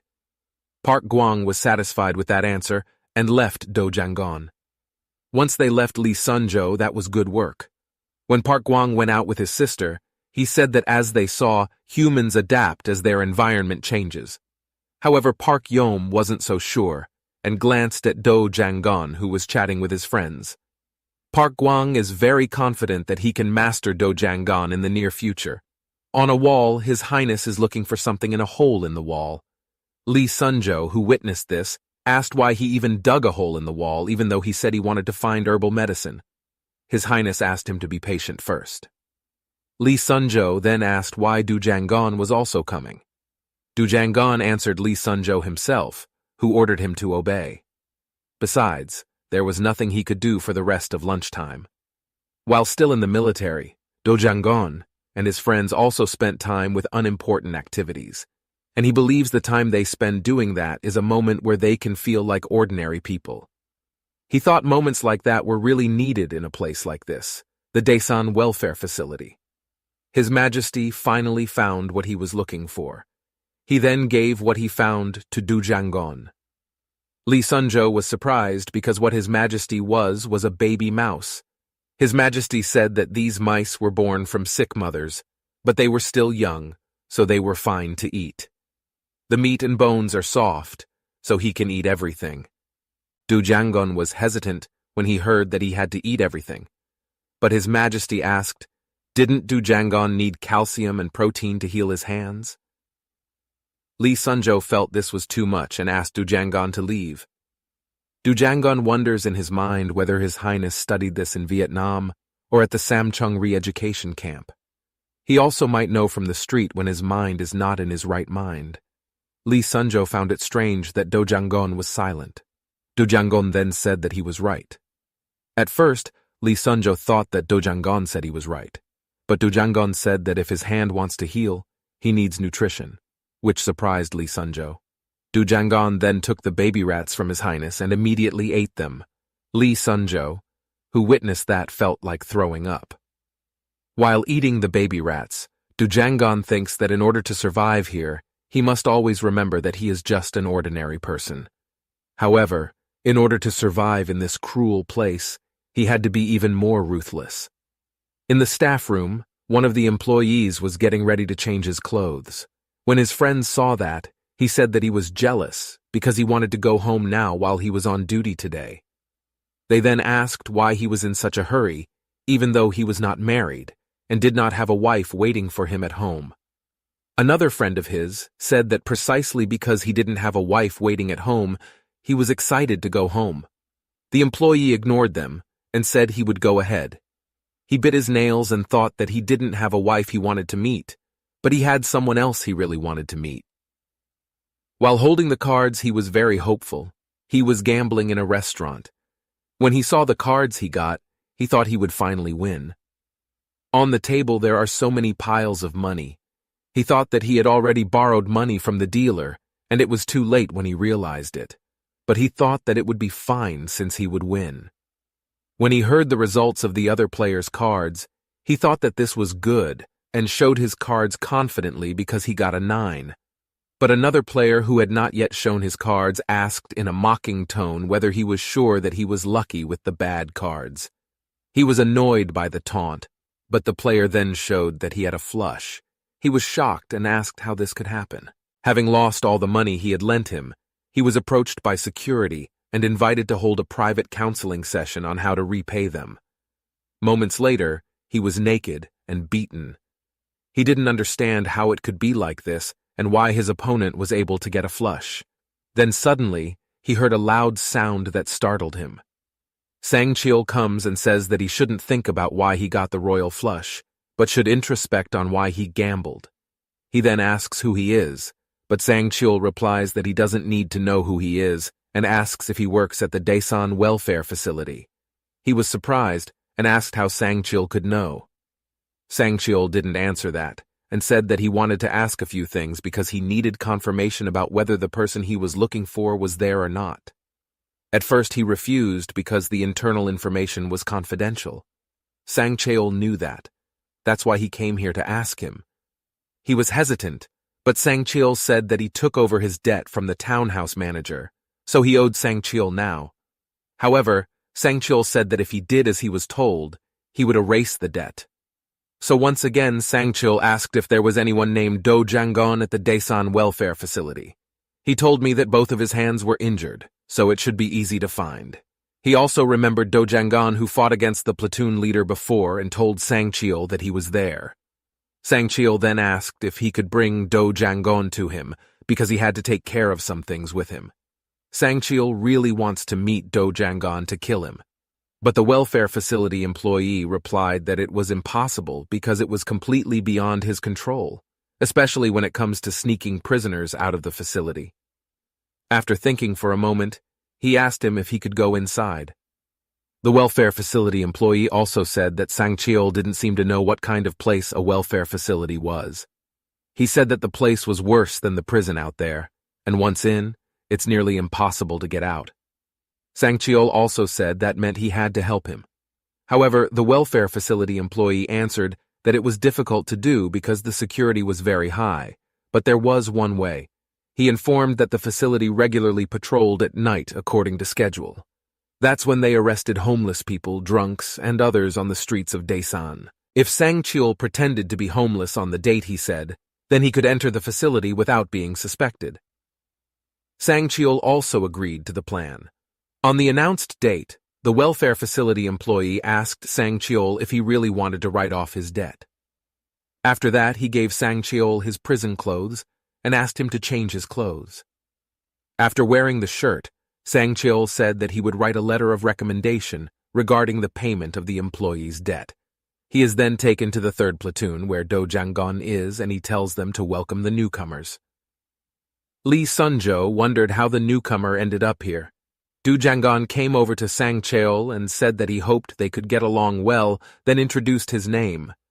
Seeing Do Jangon greet him, he was sure that he was Do Jangon because both of his hands were in casts. Sang-cheol lowered his head and introduced himself to Do Jangon and asked Do Jangon not to speak formally to him. Do Jangon was surprised by Sang Cheol's reaction. Sang Cheol then said that he didn't know what to do because he was dragged to this place suddenly, but smiled and said that he knew that in the land of Joseon, he had to respect those who were more powerful than him. Do Jangon laughed awkwardly and asked Lee Sunjo to take Sang Cheol to an empty bed. Lee Sunjo cheerfully asked Sang Cheol to follow him. While bringing Sang Cheol, Lee Sunjo said that from what he saw, he felt that Sang Cheol could blend in well. Sang Cheol replied that he had experience with this kind of environment. Lee Sunjo also said no matter what, just continue with that attitude. But suddenly Sang Cheol called him harshly. With an intimidating look, Sang Cheol asked Lee Sunjo if he had the platoon commander's armband. Lee Sunjo became nervous and answered no. Sang Cheol also asked why Lee Sunjo told him to do this and that. The frightened Lee Sunjo apologized and showed Sang Cheol's bed. Sang Cheol lay down on the bed and closed his eyes. The armband on Do Jangon's arm, Lee Sunjo felt very jealous. Noticing Lee Sunjo's face, Do Jangon laughed and asked if he was crying. Lee Sunjo turned his face away and reasoned that he was yawning because he was sleepy. At that time, Sang Cheol thought that he could not believe that Do Jangon was kidnapped and placed in a situation like this. But Do Jangon had an armband and was made a platoon leader in this place. However, he thought that it was better for him. He'll pretend to follow this damn role and kill Do Jangon when he's off guard. In the room, Director Jo Taemin talked about the hostel. His assistant said that he had come and asked the hostel owner's grandmother. It turns out that everything the grandmother said about Do Jangon was true. After hearing that information, Director Jo Taemin was very happy because he had worked well. It turns out that after Director Jo Taemin reviewed, it was true that Do Jangon disappeared in Daesan. Director Jo Taemin suspected that Do Jangon had been attacked by someone. But Director Jo Taemin didn't know who the person was who had done this heinous thing. Director Jo Taemin suspected that Gwanho had attacked Do Jangon. But after thinking about it again, it was impossible because Gwanho also participated in the search for Do Jangon's disappearance. The director is increasingly suspicious of whether anyone else knows that he has given large amounts of money to Do Jangon. Then for that reason, there are people who deliberately target Do Jangon. But before that, Director Jo Taemin gave the money through a bank transfer to Do Jangon's account. So there was no cash given by Director Jo Taemin to Do Jangon. In addition, Do Jangon did not have an account book. When someone wanted to arrest Do Jangon, it wouldn't do any good. Director Jo Taemin really couldn't understand what had happened to Do Jangon. Director Jo Taemin, who was smoking a cigarette, immediately put out the flame. Director Jo Taemin decided to go and find Do Jangon himself. After deciding that the director was still indecisive because Do Jangon only came to help him and suddenly disappeared. Meanwhile, Gwanho had been looking for Do Jangon's whereabouts. Director Jo Taemin should have asked Gwanho about finding Do Jangon directly. Director Jo Taemin immediately rushed to meet Gwanho. Director Jo Taemin and Gwanho only met together in a crowded place. Gwanho knew that Director Jo Taemin had come to see him to ask about the Do Jangon. Gwanho wanted to confirm whether Director Jo Taemin could trust Gwanho about Do Jangon's livelihood. Gwanho thought Director Jo Taemin had the courage to ask directly about Do Jangon. In fact, Do Jangon was sent by Director Jo Taemin to investigate Gwanho. Director Jo Taemin smiled slightly and thought of himself as strange. In his heart, Gwanho wanted to tell Director Jo Taemin not to involve himself in the search for Do Jangon. But Gwanho thought again if Director Jo Taemin went directly to search for the Do Jangon. There might be a way for Sang Chul to get out of the platoon. Gwanho told Director Jo Taemin that he knew where the Do Jangon was at the moment. Director Jo Taemin's face brightened immediately after hearing the good news about Do Jangon. But Gwanho had never seen Do Jangon with his own eyes. Gwanho thought that Do Jangon had been trapped in a strange place. Director Jo Taemin didn't understand what kind of strange place Gwanho was referring to. Furthermore, Gwanho asked if Director Jo Taemin knew about Daesan Welfare. Director Jo Taemin looked confused about the Daesan Welfare Center because he had never heard of it. On the other hand, Do Jangon and the other platoons were working together to lift a fairly large stone. Do Jangon looked tired of doing this heavy work. Do Jangon decided to take a break. but Do Jangon was focused on seeing the tall cliff standing firmly in front of him. This cliff was formed by digging up the mountain, then used as building material for the Daizan Welfare Center. Do Jangon observed that there was no barbed wire or special guards on the cliff. According to Do Jangon, this cliff may have been used as a security feature, so with this cliff he could escape by climbing. Two people who were still working saw Do Jangon staring at the cliff. They did not know what Do Jangon was going to do. According to the platoon workers here, no one has escaped from this place by climbing the cliff. The platoon leader thought no worker would dare to escape. Besides, it was impossible for the platoon workers to climb the cliff with only 2 hands. The work of breaking large stones is considered very cursed because it is heavy and risky. But these days, the work of breaking rocks is not as strenuous as before. This is since the platoon leader was replaced. Therefore, the other workers do not get punished like being beaten. Some of the reasons are that the platoon staff who always guard the workers have become a little soft because they were very aggressive before. The guards also hardly bothered the other workers, whereas before the guard staff always came to each worker, then cursed and told to rest only for a short time. On the other hand, Sang Chul, who was working on breaking rocks with a big hammer, was complaining a lot because he was doing very heavy work. The guard staff still monitored all the workers, but all he had in mind was to kill Sang Chul in this place. The guard immediately glanced at Do Jangon, because he was an obstacle in carrying out the murder of Sang Chul. So the guards found it difficult to take any action. Do Jangon, as the 3rd platoon leader, had extraordinary courage, making it difficult to deal with him. Suddenly, John Chang-su came and met the guards. John Chang-su came to ask if this was the workplace of the 3rd platoon. The guard agreed that this was indeed the workplace of the 3rd platoon. John Chang-su bluntly asked the guard where Do Jangon was. When he wanted to meet Do Jangon, the guard immediately asked which platoon John Chang-su was from. John Chang-su told the guard that he was from Platoon 5. The guard was curious as to why John Chang-su had come to look for Do Jangon. John Chang-su approached the guard and whispered that he wanted his words to be listened to properly. John Chang-su said that Do Jangon was a spy, and that was why he had come to kill him. Upon hearing this, the guard was shocked and thought that John Chang-su was talking nonsense. In the guard's mind, John Chang-su's intention to kill Do Jangon was indeed crazy.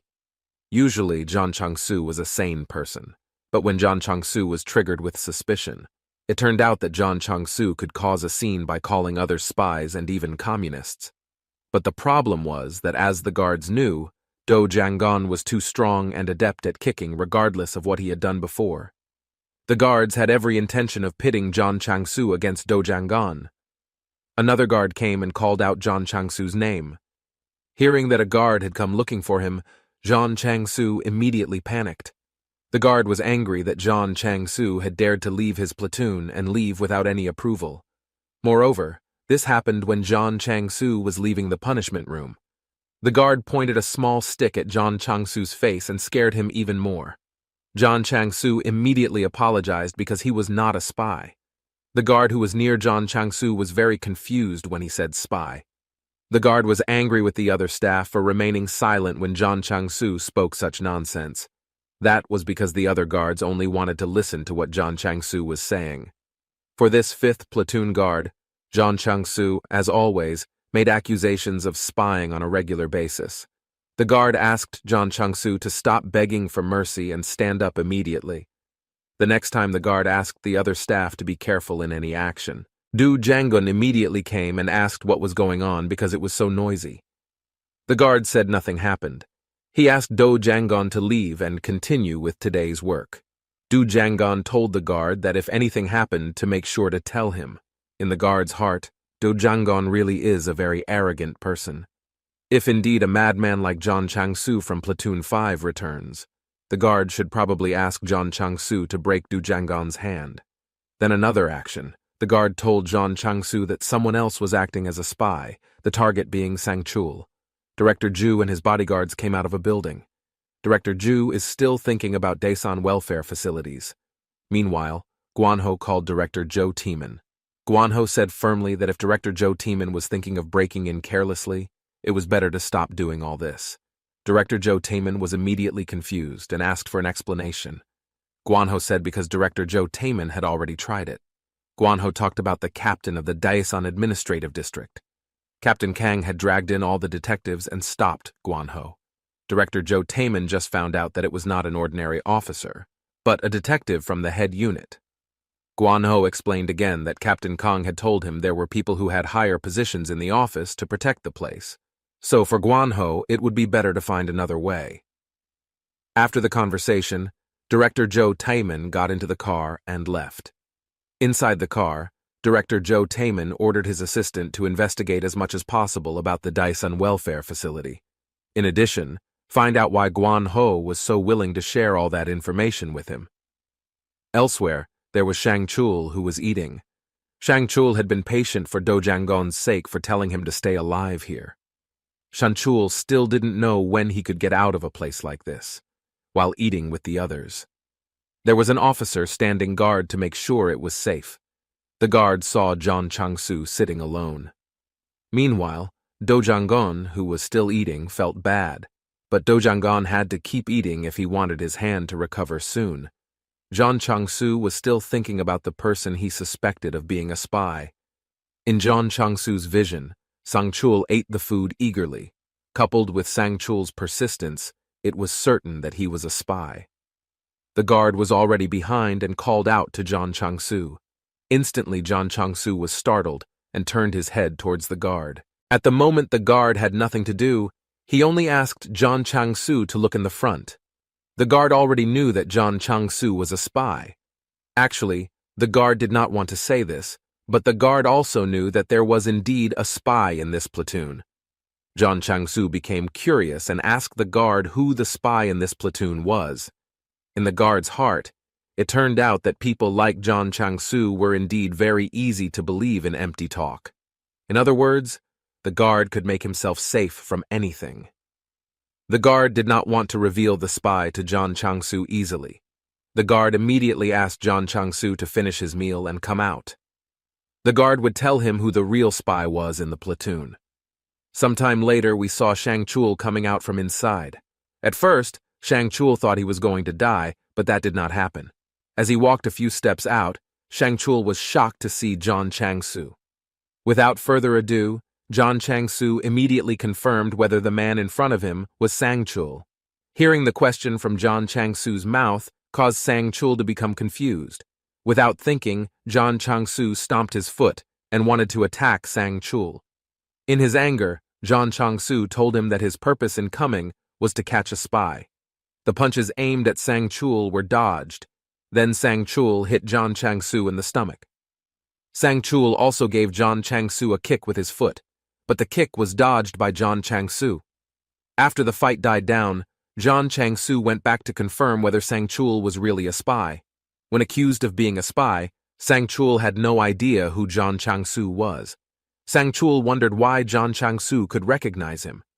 John Chang-su was still thinking about the spy that Sang Chul was accused of being. Seeing the expression on John Chang-su's face, Sang Chul was completely confused. John Chang-su said nothing and immediately gave Sang Chul a hard kick to the face area. John Chang-su's deadly kick sent Sang Chul crashing to the ground. John Chang-su was still not satisfied with the blow to Sang Chul's face. Sang Chul, who was hit by John Chang-su's attack, immediately bled through his nose. At this time, John Chang-su only wanted a communist like Sang Chul to die instantly and mercilessly. Sang Chul continued to be beaten until his body was helpless.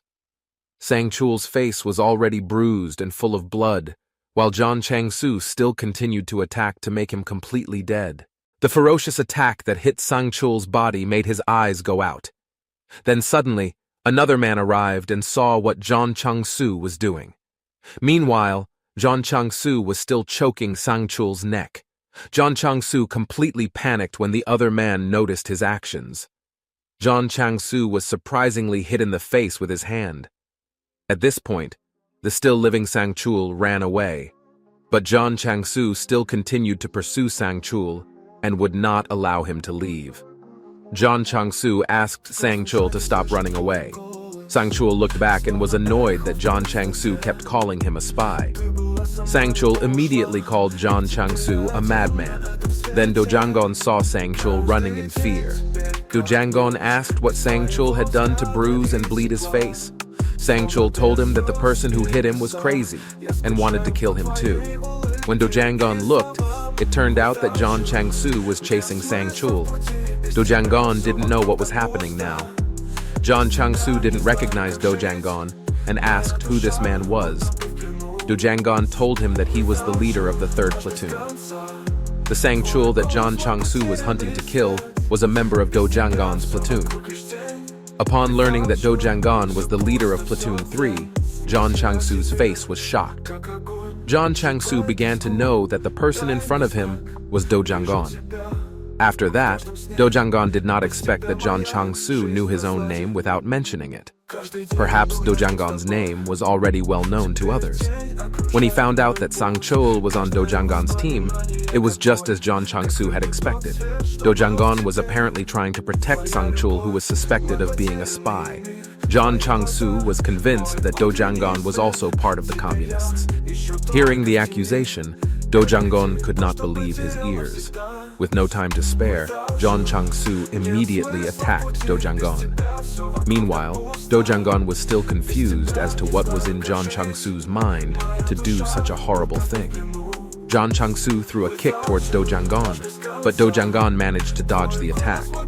John Chang-su and Do Jang-gon were still fighting very fiercely. John Chang-su, who was very ambitious, kicked the back of Do Jang-gon's body. The guards were secretly peeping through the door at the action between John Chang-su and Do Jang-gon. The guard only wondered why John Chang-su was fighting with Do Jang-gon when the target was Sang-chul. The guard said that this was not the original plan. But to take down Do Jang-gon through John Chang-su's hands was not a bad idea. The physical kick received by Do Jang-gon was overwhelming from John Chang-su. The guard was sure that John Chang-su must have undergone some martial arts training, but it was possible that the movement was part of Taekwondo. The guard did not want to care too much. He just wanted to keep the fight going as planned. Do Jang-gon, relying on his feet, attacked John Chang-su as well. Do Jang-gon saw that John Chang-su was very quick in dodging attacks. John Chang-su choked Do Jang-gon in the middle of the fight. Do Jang-gon felt unlucky that if John Chang-su had used Taekwondo moves, he would have fought up close. However, the condition of Do Jang-gon's arm did not allow him to attack from close range. John Chang-su was charging towards Do Jang-gon's body and relentlessly attacking. In Do Jang-gon's vision, John Chang-su was always targeting his arm, and this was very scary indeed. Do Jang-gon felt that he was facing a previous opponent. Do Jang-gon did not know why a tough man like John Chang-su could be trapped in a place like this. John Chang-su's body was also not injured like Do Jang-gon's. John Chang-su asked Do Jang-gon, who was accused of being a spy, to surrender. Jango still thought that John Chang-su was out of his mind. If this was the case, Do Jang-gon would ask him nicely why John Chang-su was accusing him of being a spy. The fight stopped for a moment. Do Jang-gon wanted to know John Chang-su's explanation for calling him a spy. In a fit of rage, John Chang-su felt that he had told him the reason. Once again, John Chang-su explained that he did this because he wanted to protect the other spies. Do Jang-gon was also curious as to why, apart from him, Sang-chul was called a spy. Honestly, John Chang-su said that someone had told him that Sang-chul was a spy in this platoon. The guards who were still snooping around were panicked to hear John Chang-su tell that to Do Jang-gon. If Do Jang-gon finds out that the guard told him all this, then Do Jang-gon will attack the guard. Do Jang-gon wanted to know who the person was who had told him Sang-chul was a spy. Instantly, John Chang-su looked like someone who had completely forgotten about the person who told him. This could be because John Chang-su had a head injury or an unstable mental state. John Chang-su could not remember what had happened a few minutes ago. The guard was astonished to see John Chang-su looking like a person who had lost his memory. Crazy people like John Chang-su are used to people ignoring what they say. So, if someone pretends to listen to nonsense for just a short time, they would remain silent and say even more. Do Jang-gon forced John Chang-su to remember who had told him about the spy. John Chang-su seemed to recall the person.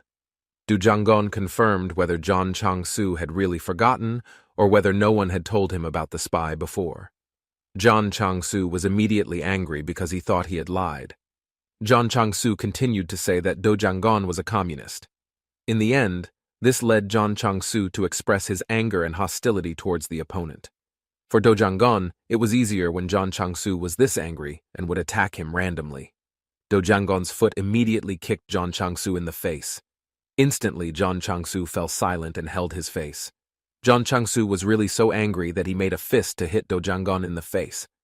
So Do Jianggon could confirm that John Chang-su's movement had nothing to do with taekwondo. Do Jianggon was about to end this fierce fight. John Chang-su looked overwhelmed against Do Jianggon's attacks. In the middle of the attack, John Chang-su asked Do Jianggon to stop, but Do Jianggon showed no mercy and punched him so hard that he fell to the ground. John Chang-su recognized that Do Jianggon had a good way of fighting. Do Jianggon was sure that John Chang-su must be a Korean spy who had received special training. Hearing those words made John Chang-su jump in surprise. Do Jianggon had not expected John Chang-su to know that he had received special training. But John Chang-su was not really a Korean spy. Do Jianggon told him he was a former secret agent sent to North Korea to take down targeted individuals. Knowing this, John Chang-su confirmed once again whether Do Jianggon was a former secret agent. In Do Jianggon's mind, he had already said this to John Chang-su. So it was okay to brag a little. Do Jianggon had taken down a platoon of North Korean soldiers. So Do Jianggon understood now that both he and Sang-chul were considered spies by Kang-su. Suddenly, John Chang-su was in awe of the real Do Jianggon. Do Jianggon was pleased and expressed his gratitude. On the other hand, Sang-chul was dizzy from John Chang-su's suddenly strange behavior. Do Jianggon came closer to the Chang-sul. Do Jianggon just wanted to see if Sang-chul was okay right now. Immediately, Sang-chul asked what was going on to ask about him right now. Do Jianggon told Sang-chul that he had taken good care of everything. Moreover, the misunderstanding about Sang-chul being a spy had been resolved. However, Sang-chul did not think the incident was a misunderstanding. Rather, it was John Chang-su who had gone mad accusing Sang-chul. Do Jianggon set the matter straight. Someone had told John Chang-su that Sang-chul was a spy. But John Chang-su did not remember who it was. Sang-chul concluded that John Chang-su wanted to kill him because of someone he couldn't remember. Do Jianggon whispered that John Chang-su was now in his right mind, so Sang-chul should be able to understand his situation. Reluctantly, Sang-chul pretended to understand. John Chang-su apologized to Sang-chul. There was no way a person known to Do Jianggon like Sang-chul could be a spy. Sang-chul didn't understand what John Chang-su was saying. Do Jianggon immediately laughed at Sang-chul's confusion, but Do Jianggon still explained that for whatever reason John Chang-su had admired him and wanted to come around. John Chang-su's behavior was beyond reason. On the other hand, the platoon leader was conducting an assembly. They heard that John Chang-su wanted to kill Do Jianggon. They, as chairman, were very confused as to why the situation had become so complicated now. Instead of trying to kill the Do Jianggon, John Chang-su turned into a puppy who kept following Do Jianggon everywhere. Meanwhile, the guards who saw everything were eating. The guard had no idea why the situation had become chaotic. But the guards were still grateful that the mad John Chang-su could not remember who told him to attack Sang-chul. The guards would come up with a new plan again as soon as possible. The guard's next goal was to find a way to get rid of all the people he hated. Do Jianggon was eating in the company of John Chang-su. On this occasion, John Chang-su thought that Do Jianggon was a spy. Do Jianggon asked for an explanation as to why John Chang-su thought that. This was because someone had told John Chang-su about a spy in the platoon. John Chang-su remembered instantly who it was. The platoon leader here had told John Chang-su. The guard said that the third platoon leader, Do Jianggon, was a spy. Do Jianggon immediately looked at the other platoon members. In Do Jianggon's view, some people seemed to have exploited this poor man. So it was certain that those who had labeled Do Jianggon a spy were them. But Do Jianggon still wondered who had accused Sang-chul of being a spy. Then there's only one person in this place who has a big reason to target Sang-chul. Atmosphere when the workers were breaking a large stone. The guard staff monitored this action. Dojangon saw his friend was very enthusiastic in breaking the stone. Even so, Dojangon's colleague realized that breaking stones was a very difficult job to do. While working, the guard staff came and looked angry. He immediately looked at the guard staff, but the guard slapped him hard across the face, and the others saw it too. The guard was angry when he saw a worker who did not intend to do it, but he gave an explanation that he was just sighing, nothing more than that. The guard staff was getting angry because he had dared to make excuses. The guard staff seemed to want to beat him up again. When Dojangon heard the commotion, he wanted to know what all the fuss was about. The guard staff did not allow this job to enjoy a good break while on duty. He was crying, and his cheeks were red, even though he had no intention of doing such a thing. The guard staff took the baton to administer the punishment. The guard's anger was because the worker had dared to give an excuse. The sight of the baton frightened the tortured worker. If the guard staff did this heinous thing, everything happened because of the attitude of the worker who did not want to obey the rules properly. A blow using a stick was given to the guard staff. The worker's body was on the ground as he was beaten by the guard staff relentlessly. The guard staff considered this worker to be insolent. Dojangon came and asked the guard staff to talk properly about what was going on. Seeing Dojangon coming made the guard staff shocked. Dojangon told them that whatever the problem was could be solved by talking. The guard was also angry with Dojangon, who was nearby. But suddenly the guard staff became silent and asked Dojangon to repeat what was said. The guard promised that he would no longer bother Sangchul, but the guard never said that he would keep his hands off the remaining members of Dojangon's platoon. The guard asked Dojangon if he would vent his anger by reporting a problem. The trouble the guard was referring to was between himself and Sangchel, but according to the guard staff, Snagchul was silent on the matter. Perhaps Sangchul thought that Dojangon had tried to provide the protection. All the workers saw and heard the conversation between the guard staff and Dojangon, but Dojangon said he would not report it to anyone. The guard staff reminded Dojangon not to act arrogantly just for being a third platoon leader. Without putting up any resistance, Dojangon said that he understood. After that, the guard staff hoped that everything would be fine. Apart from this, the guard staff would finish the plan that he had started. The bat again struck the poor worker until he was covered in blood. Dojangon was terrified to hear the horrible bat. Dojangon really thought the guard was crazy. The old man approached Dojangon and said that the actions taken by the guard staff were very bad. The old man asked Dojangon not to intervene because he would explain the reason later. That way, Dojangon would obey the will of the old man. The worker who was punished by the guard immediately apologized for the mistake made. The guard staff said that this Joseon person only heard when they were accepted. He immediately looked at Dojangon to agree with his words. Dojangon was still silent, seeing the worker in poor condition. The guard staff felt very bored. He saw them all just silent and watching and left his work. The staff guard immediately threatened whether he wanted to feel the same way. All the workers who saw immediately rushed to leave for fear of being punished again. The guard staff immediately shouted loudly, asking the others to quickly work again. After that, Dojangon immediately approached the worker who was given torture. Dojangon asked him to get up and help him. The worker explained that he had just sighed and had no other intentions. Dojangon was very understanding of the worker's situation, and the old man helped him walk. According to the old man, the guard staff abused him because of an unfavorable situation. When Dojangon wanted to know why the old man had stopped his actions before, the old man focused on the front, so he did not answer Dojangon's question. In front of Dojangon, some guard staff came and brought a dog. It turned out that these guards were part of the patrol squad. Dojangon didn't know that there were patrol staff here at all. The poor young man was surprised to see that Dojangon didn't know anything about it, even though Dojangon had lived in this place for some time. Although patrol squads don't usually visit internal offices or work areas like this, especially perimeter patrols will prevent attempts by workers to escape. Dojangon wanted to know when this patrol took place. This unfortunate young man informed us that there would be 3 squads patrolling the facility 24 hours a day. On hearing that, Dojangon thought that the squad was very strict indeed. The old man also thought the same as Dojangon about the patrol squad. If anyone intended to defeat the squad, they would be punished mercilessly. Plus, the guard dog had already tasted human blood.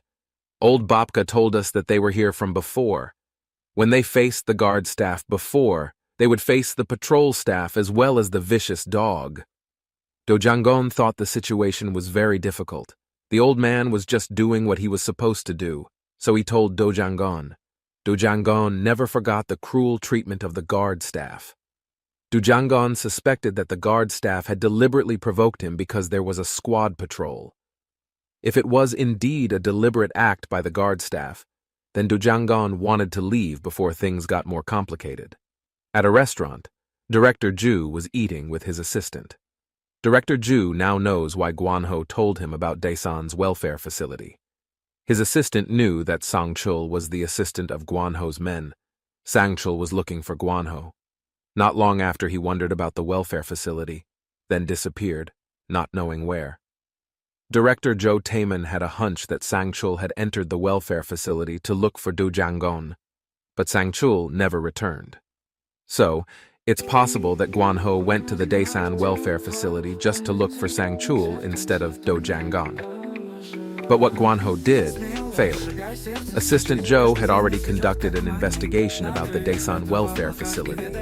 In short, it wasn't a normal place. Director Zhou Taemin was confused as to what his assistant meant by saying that the place was not normal. From the outside, Daesan welfare facilities claimed to provide guidance to the homeless.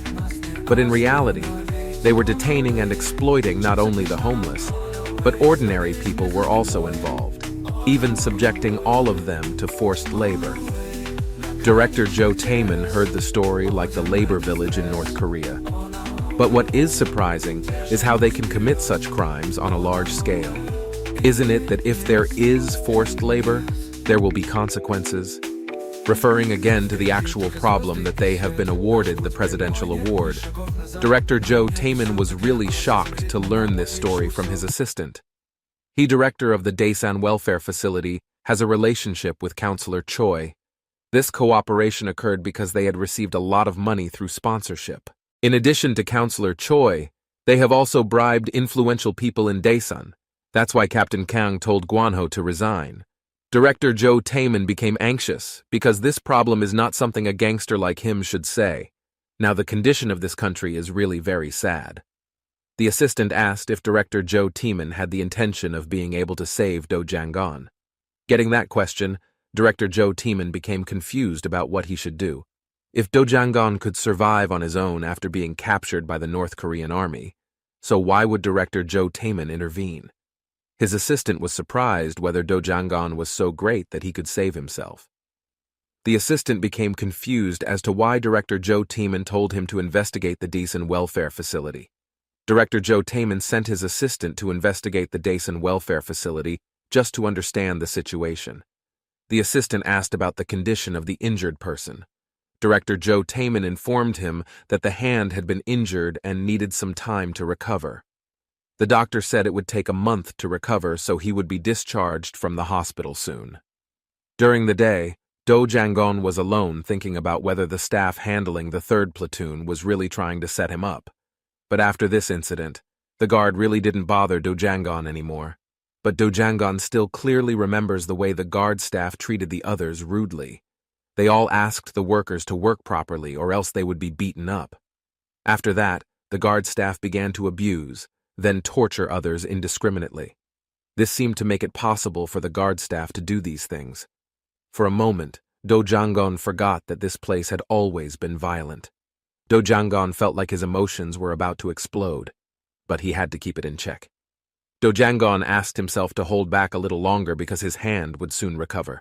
The only action Dojangon needed to take was to flee from this place. There was an old man who was bruised from the beating. This old man complained why the guard staff only beat him up. Then the young man came to see the old man's condition. He hoped that it would be okay in the future. The old man felt that the situation in this place was indeed very terrible. The young man offered to take the old man to the clinic for intensive treatment.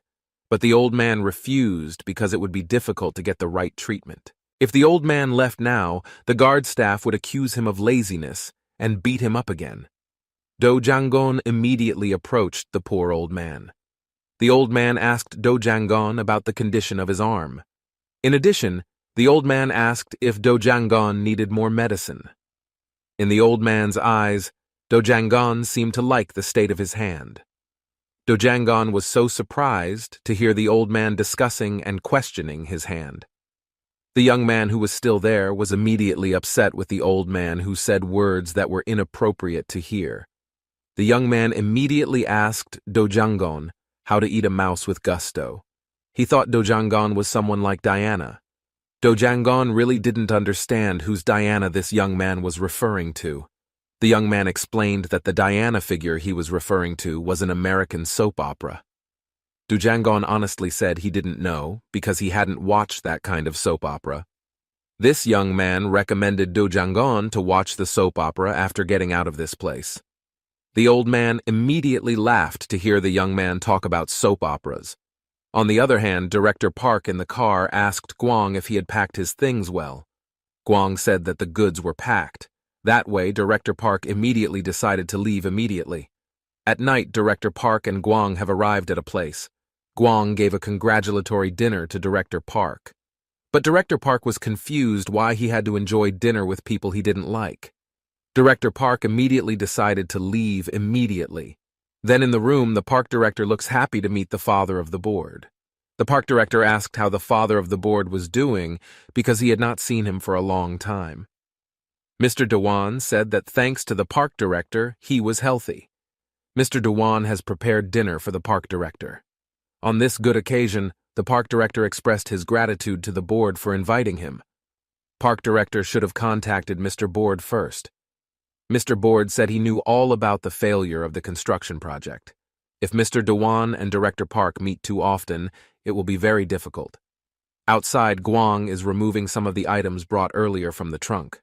The park director was touched because one of the people who cared about him was only the board father. Today, Mr. Dewan will call the park director because there is something he wants to give. The director of the park may already know that the father of the board is not a person who can only accept gifts from others. The director of the park is so confused about what the father of the board will give him. The father of the board will provide information, or can be said to be a direction. Mr. Dewan offered that the park director closes the welfare facility and replace it with a new business. Hearing the offer made the park director very surprised. What the park director should know about the most crucial that is being worked on at the moment. The park director tells like the provision of housing and plans to supply it on a large scale. If it is about housing, do you think the park director will refer to something like apartment complexes? The board member does not refer to apartments alone. He did not refer to apartments. In the future, the council plans to build a new city next door. The park director thinks this is great information. But this is indeed a directive like Councillor Cho said. Councillor Cho offered again for Director Park to buy the land next to the new city and build something like a nursing home. It is difficult to maintain operations such as the Daesan Welfare Facility. There has been a lot of talk about democracy and human rights lately. The regime has changed, and now the world has changed. The board hopes the park director understands what he is talking about. The park director says he understands it very well. What the board shared earlier is still a secret, but the board told the park director for giving a lot of fresh fruit. The park director is very grateful for the information submitted. If later the park director plants trees on fertile new land and then harvests even more, Mr. Board is sure the amount of fruit to be given will also be large, he laughed. Director Park does not mind to give in large quantities. According to Director Park, this is a golden opportunity. Meanwhile, Guang was busy listening to music in the car while waiting for Director Park to come out. Suddenly, the park director was at the back door and told Guang to leave immediately. Guang was surprised and then looked back and saw that the park director was finished. Then Guang will drive his car and leave right now. With Sentai, Director Park said that everything was finished now.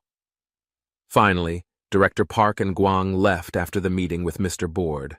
The park director has a future plan to liquidate all the assets of the Daesan welfare facility. Director Park will then buy land next to the new city. Director Park believes he will make a huge profit, but it's not about becoming filthy rich. It was about changing the status and class of his family. Director Park was very happy because Counselor Choi knew how to play the game and received the most bribes. He immediately laughed with joy. Guang asked his father if what happened earlier was good news. Director Park said there was good news. He asked Guang to play the song at a loud volume. With Happy Days, Guang will play the song again. On the way home, Director Park and Guang enjoy the music at night. In the platoon worker's bedroom, Do Jang-gon was sitting and moving his hand. Today, Do Jang-gon could feel that his hand was getting better. It had been a month since he had fought. Do Jang-gon felt that now was the right time for him to leave this place. A colleague of Do Jang-gon's came and told him that the leader of the second platoon was looking for him. Do Jang-gon wanted to know why the second platoon leader was looking for him. The second platoon leader had only said that he had prepared something that had been discussed before. His partner was sure that Do Jang-gon knew about the discussion. After that, warm, spicy noodles and eggs were served, and Do Jang-gon really enjoyed this soupy meal. Do Jang-gon was confused and asked why the platoon leaders here didn't want to eat with him today. Platoon Leader 2 said that he and the others had only managed to bring 1 packet of instant noodles. Do Jang-gon was very happy that the platoon leaders had provided good food, so he thanked them. Hearing Do Jang-gon's words, the other platoon leaders were silent. The day before, Platoon Leader 4 told the others that John Chang-soo had failed. Platoon Leader 4 became confused and asked the others what to do. According to Platoon Leader 2, John Chang-soo had not only failed, but had joined the Do Jang-gon. This would surely make Do Jang-gon know that the other platoon leaders had planned this. Platoon Leader 5 felt unlucky and defeated John Chang-soo. Platoon Leader 1 was astonished to see Leader 2 venting his anger at the insane John Chang-soo. The second platoon leader became worried that Do Jang-gon would try to take revenge on the leaders. As far as the second platoon leader knew, John Chang-soo did try to kill Do Jang-gon. He had a suggestion to apologize for everything that had happened. The other leaders were surprised to hear that they all had to apologize.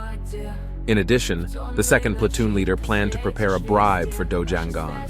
Platoon Leader 2 was sure that Do Jang-gon would love this. Now that Do Jang-gon had eaten all the delicious instant noodles, Do Jang-gon remembered that Platoon Leader 2 wanted to talk about something after the meal. Platoon Leader 2 looked nervous about saying it, but he was going to talk about the John Chang-soo incident anyway.